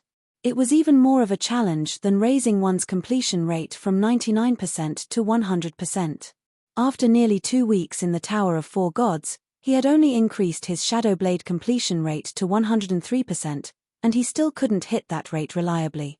And yet, Shifeng had just achieved a 105% completion rate with Shadow Blade. Why wouldn't he be surprised? Moreover, every sword light was as powerful as a Grand Lord's attack. If he combined all 14, He could even severely injure a Grand Lord of the same level. Level 90 plus Grand Lords possessed very high defense, and their physical bodies were incredibly tough. Even a Berserker would have a hard time injuring a level 90 plus Grand Lord. At best, the Berserker's attack would leave a small scratch, not weakening the Grand Lord's combat power in the least. After examining the effects of evolving the Frost Iron bloodline, Shifeng walked toward Crow Bison. He hadn't been a match for the NPC hero since his basic attributes had been slightly weaker than his opponents. Crow Bison was a bona fide Tier 3 existence, and every one of his skills was at Tier 3. Shifeng's reaction speed had also been slightly lower than Crow Bison's. However, the evolved Frost Iron bloodline gave Shifeng a strength advantage, and he could now execute his skills with a 105% completion rate. In terms of raw power, Shifeng's Tier 2 skills were in no way inferior to Crow Bison's Tier 3 skills. Shifeng had also become Crow Bison's equal in terms of reaction speed. His chances of defeating the Tier 3 hero had definitely improved. You still refuse to give up, young adventurer? Crow Bison frowned as Shifeng returned to the platform. You are only Tier 2. The Tower of Four Gods' third floor trial has been prepared for Tier 3 beings. Of course, I refuse to give up. This is the third floor's final trial. Once I clear it, I'll have cleared the entire floor and receive the reward for doing so. Why would I give up? Shifeng replied. In the Tower of Four Gods, rewards were based on the number of floors the challenger had cleared, and the difference between clearing 2 floors and 3 was massive. To put it into perspective, it was akin to the difference between dark gold equipment and epic equipment. Fine, then I have no choice but to send you back, Crow Bison said. Crow Bison's figure blurred immediately, and in the blink of an eye, he loomed above Shifeng, swinging his pitch-black greatsword in a downward arch. As the greatsword descended, Crow Bison split into 3 identical copies. As a result, 3 attacks soared toward Shifeng, converging toward a single point. The power of this attack tore apart space itself. It wasn't any weaker than a mythic monster's attack. Was he holding back? Shifeng wondered, his expression darkening as he watched the incoming blade. Crow Bison had perfectly incorporated a combat technique and skill in this attack. First, the hero had used the Tier 3 skill, Mountain Splitter. He then used an advanced combat technique to combine the 3 attacks, stacking each attack's strength. Not even Domain Realm experts could use this move. Mountain Splitter was an AoE skill. Thus, life-saving skills, such as Defensive Blade, couldn't block it. Only invulnerability skills could stop it. Unwilling to expose weakness, Shifeng executed Purgatory Pentaslash to counter the attack. Each of Purgatory Pentaslash's strikes was stronger than the last, and Shifeng executed the skill with a 104% completion rate, combining it with the strength combination technique. All 5 strikes merged perfectly as the cut through the convergence point of Crow Bison's 3 attacks. Boom! As the blades clashed, a massive explosion shook the arena. The resulting shockwave threw Crow Bison, who had been suspended in the air. Although Shifeng hadn't taken damage, he had depleted a huge chunk of his concentration due to the difficulty of combining the skill and the combat technique, leaving him sluggish. If he hadn't evolved the Frost Iron bloodline to advance rank, pulling off that move would have been impossible. Fortunately, Shifeng was currently in the Tower of Four Gods, which was full of eternal energy. As a result, he had recovered a significant portion of the lost concentration before Crow Bison had even hit the ground. Just before the NPC hero landed, Shifeng executed Wind Blade and charged forth. It wasn't easy to move while suspended in the air, leaving one vulnerable to attack. Naturally, Shifeng wouldn't miss this opportunity. Achieving a 105% completion rate with Wind Blade, Shifeng only needed an instant to cross the 20 or so yards between them. As soon as Shifeng reached Crow Bison, he brandished Killing Ray and executed Lightning Flash. Since Lightning Flash was a combat technique, he didn't need any preparation time to use the attack. As Shifeng swung Killing Ray, his attack felt smoother than ever before. Previously, Shifeng hadn't been able to perform Lightning Flash's 16th slash, yet now, 16 sword lights flew toward Crow Bison like an all-encompassing net, each carrying enough raw power to force a Grand Lord to stumble backward. Crow Bison had reacted very quickly and performed a defensive combat technique. Unfortunately for the NPC, Lightning Flash was a full offensive technique. Even with only 15 slashes, the technique had enough power to rival ordinary bronze combat techniques. Now that Shifeng had performed the 16th slash, the hero could only nullify 5 of the sword lights when focusing on defense, and the remaining 11 attacks struck him squarely. Crow Bison immediately lost over 1 million HP. However, Crow Bison was not an easy opponent. The hero launched a counterattack the moment he landed, his black greatsword releasing an endless darkness that devoured all light around him. The NPC hero sent 9 slashes at Shifeng, and like the darkness around him, the attacks surrounded Shifeng. Even with his sharp senses, Shifeng couldn't sense the attack's trajectories and had to rely on sword's orbit to protect himself. Even with the technique, however, 2 of the attacks struck, dealing more than -100,000 damage. To with a maximum HP at 630,000, Shifeng could only afford to take 6 more of those hits. What an amazing move! Shocked, Shifeng stared at Crow Bison. As a domain realm expert, he no longer had to rely on his sight to sense incoming attacks. However, Crow Bison's previous move robbed him of more than his vision. His other senses had significantly weakened, as well. If he hadn't had the reaction speed of a Tier 3 player, he would have lost half of his HP from that attack. It seems this will be a battle of attrition. Shifeng adjusted his approach and activated Twilight of the Gods and Twilight's Shadow. Since these abilities would lower his basic attributes, Shifeng hadn't bothered to use them during the first fight with Crow Bison. Widening the gap between their basic attributes wouldn't help him defeat the Tier 3 hero. However, now that he had an edge with his strength, his doppelganger's 1 strength wouldn't be as high as Crow Bison, but the difference wouldn't be so vast. They could, more or less, contend with the hero. With the help of his doppelgangers, Shifeng focused on offense and traded blow for blow with Crow Bison. Crow Bison was just too powerful, however, and by the time he had finished off 1 doppelganger, Shifeng had only dealt a little over -800,000 damage in total. After another 2 minutes, the NPC hero still had 1/3 of his HP remaining. In contrast, Shifeng's HP was nearly at 0. At his current state, he'd only last 3 more moves against Crow Bison. It seems this is my limit. Looking at Crow Bison, Shifeng smiled and said, "Let's start the second round." He then activated the aura of Water's life domain, and he began to recover 20% of his HP each second. Unless Crow Bison could kill him in 1 hit, the hero couldn't defeat him while life domain was in effect. This was the final trump card Shifeng had saved throughout the fight. It would only last 30 seconds, after all. Shifeng charged at Crow Bison, repeatedly executing Lightning Flash and not giving the hero an opportunity to activate a skill. He rapidly shaved away the NPC's HP. But Crow Bison wasn't a fool, either. He focused on his defense, slowing his HP loss. As Life Domain's 30-second duration was almost over, Crow Bison still had 7% of his HP remaining. Shifeng, however, adjusted his footwork as he activated Instant Strike, the Tier 2 taboo skill he had reserved. He gambled the last of his concentration to execute Lightning Flash. The massive attack speed boost Instant Strike allowed Shifeng to execute the combat technique perfectly. 17 sword lights flew toward Crow Bison with such speed that the Tier 3 hero had no time to defend himself while executing a bronze defensive combat technique. As a result, the combined power of the 17 sword lights slammed into Crow Bison, devouring the last of his HP.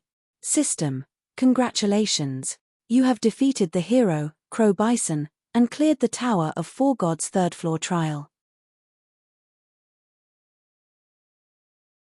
Chapter 2274, Level 100 Restriction Removed.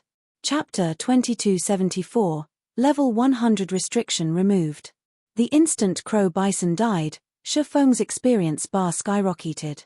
He had already been very close to level 100, and in the end, his experience bar took less than 2 seconds to fill completely. Level 100. Suddenly, a faint purple glow enveloped Shifeng's body. The phenomenon wasn't like his previous level-ups, and as soon as the glow faded, invisible chains appeared around him. These chains then cracked and shattered, freeing Shifeng of his prior restrictions. "I've already reached level 100. Shifeng sighed ruefully as he looked at his level. He both desired and detested level 100. Level 100 might not seem like much, but Shifeng understood that it was the greatest milestone in God's domain. The main God system didn't only release monsters and NPCs from their restrictions. Players would also undergo a qualitative transformation upon reaching level 100. Unfortunately, they'd also lose the main God system's protection. The invisible chains that bound players were a form of restriction and protection. Not only would players' basic attributes rise by a large margin, but their sensitivity and reactions would also reach 100%. Of course, this meant they would also fully experience the pain when receiving damage, and their mental exhaustion would begin to affect their physical bodies. What everyone knew of God's domain before level 100 was an illusion. It was a watered-down simulation that allowed players to adapt to the actual game. As players continued to level up, they'd experience fewer restrictions, and once they hit level 100, the restrictions would be completely removed, and God's domain's virtual world would truly begin to mimic reality. "I've leveled far faster than I had expected. I'll have to complete my Tier 3 promotion as soon as possible," Shifeng thought after getting a feel for his level 100 body. Although combat would be more of a struggle after level 100, the hazy sensation he had felt all this time had finally disappeared. He had regained the body he had been so familiar with during his previous life. While his virtual body had been under the main God system's protection, he hadn't been able to exhibit 100% of his strength. Hence, he hadn't been able to immerse himself in battle fully. That also meant that he hadn't lost much concentration when taking damage. That body hadn't felt like it had truly belonged to him, but now, his concentration would decrease when he took damage. He could finally enjoy a true sense of realism. Although players gained massive improvements when they reached level 100, they would also be at their weakest in God's domain. Monsters and NPCs would be liberated when they reached level 100, as well. An ordinary level 100, Tier 2 expert wouldn't even be a match for a chieftain-ranked monster. In fact, the player would die the moment they entered a level 100 map. Even with a 6-man party, Tier 2 players had to be extremely careful in level 100+ maps. If players wanted to survive in level 100+ maps, they had to cross the Tier 3 threshold. Before Shifeng could grow accustomed to his new body, the scene around him blurred. This time, he was teleported to the top of a mountain. Ancient stone pillars decorated the area, and a large number of dragonkin roamed the mountain. Dragonkin looked a lot like humans, but they were covered in scales, and draconic heads, and rough, robust tails. These dragonkin were fully armed with weapons and armor, and they looked like an organized army, guarding these ruins. Black-scaled dragonkin, bloodline creature, Great Lord, level 100. HP 120 000 120 000. Although the black-scaled dragonkin were only Great Lords, they felt even more dangerous than the hero, Crow Bison, had, and the ruin Shifeng had teleported to was full of them. If he attacked a single dragonkin, at least 3 of its companions would come to its aid. System. Congratulations. You have cleared the 3rd floor's trials and arrived at the Tower of 4 Gods' 4th floor.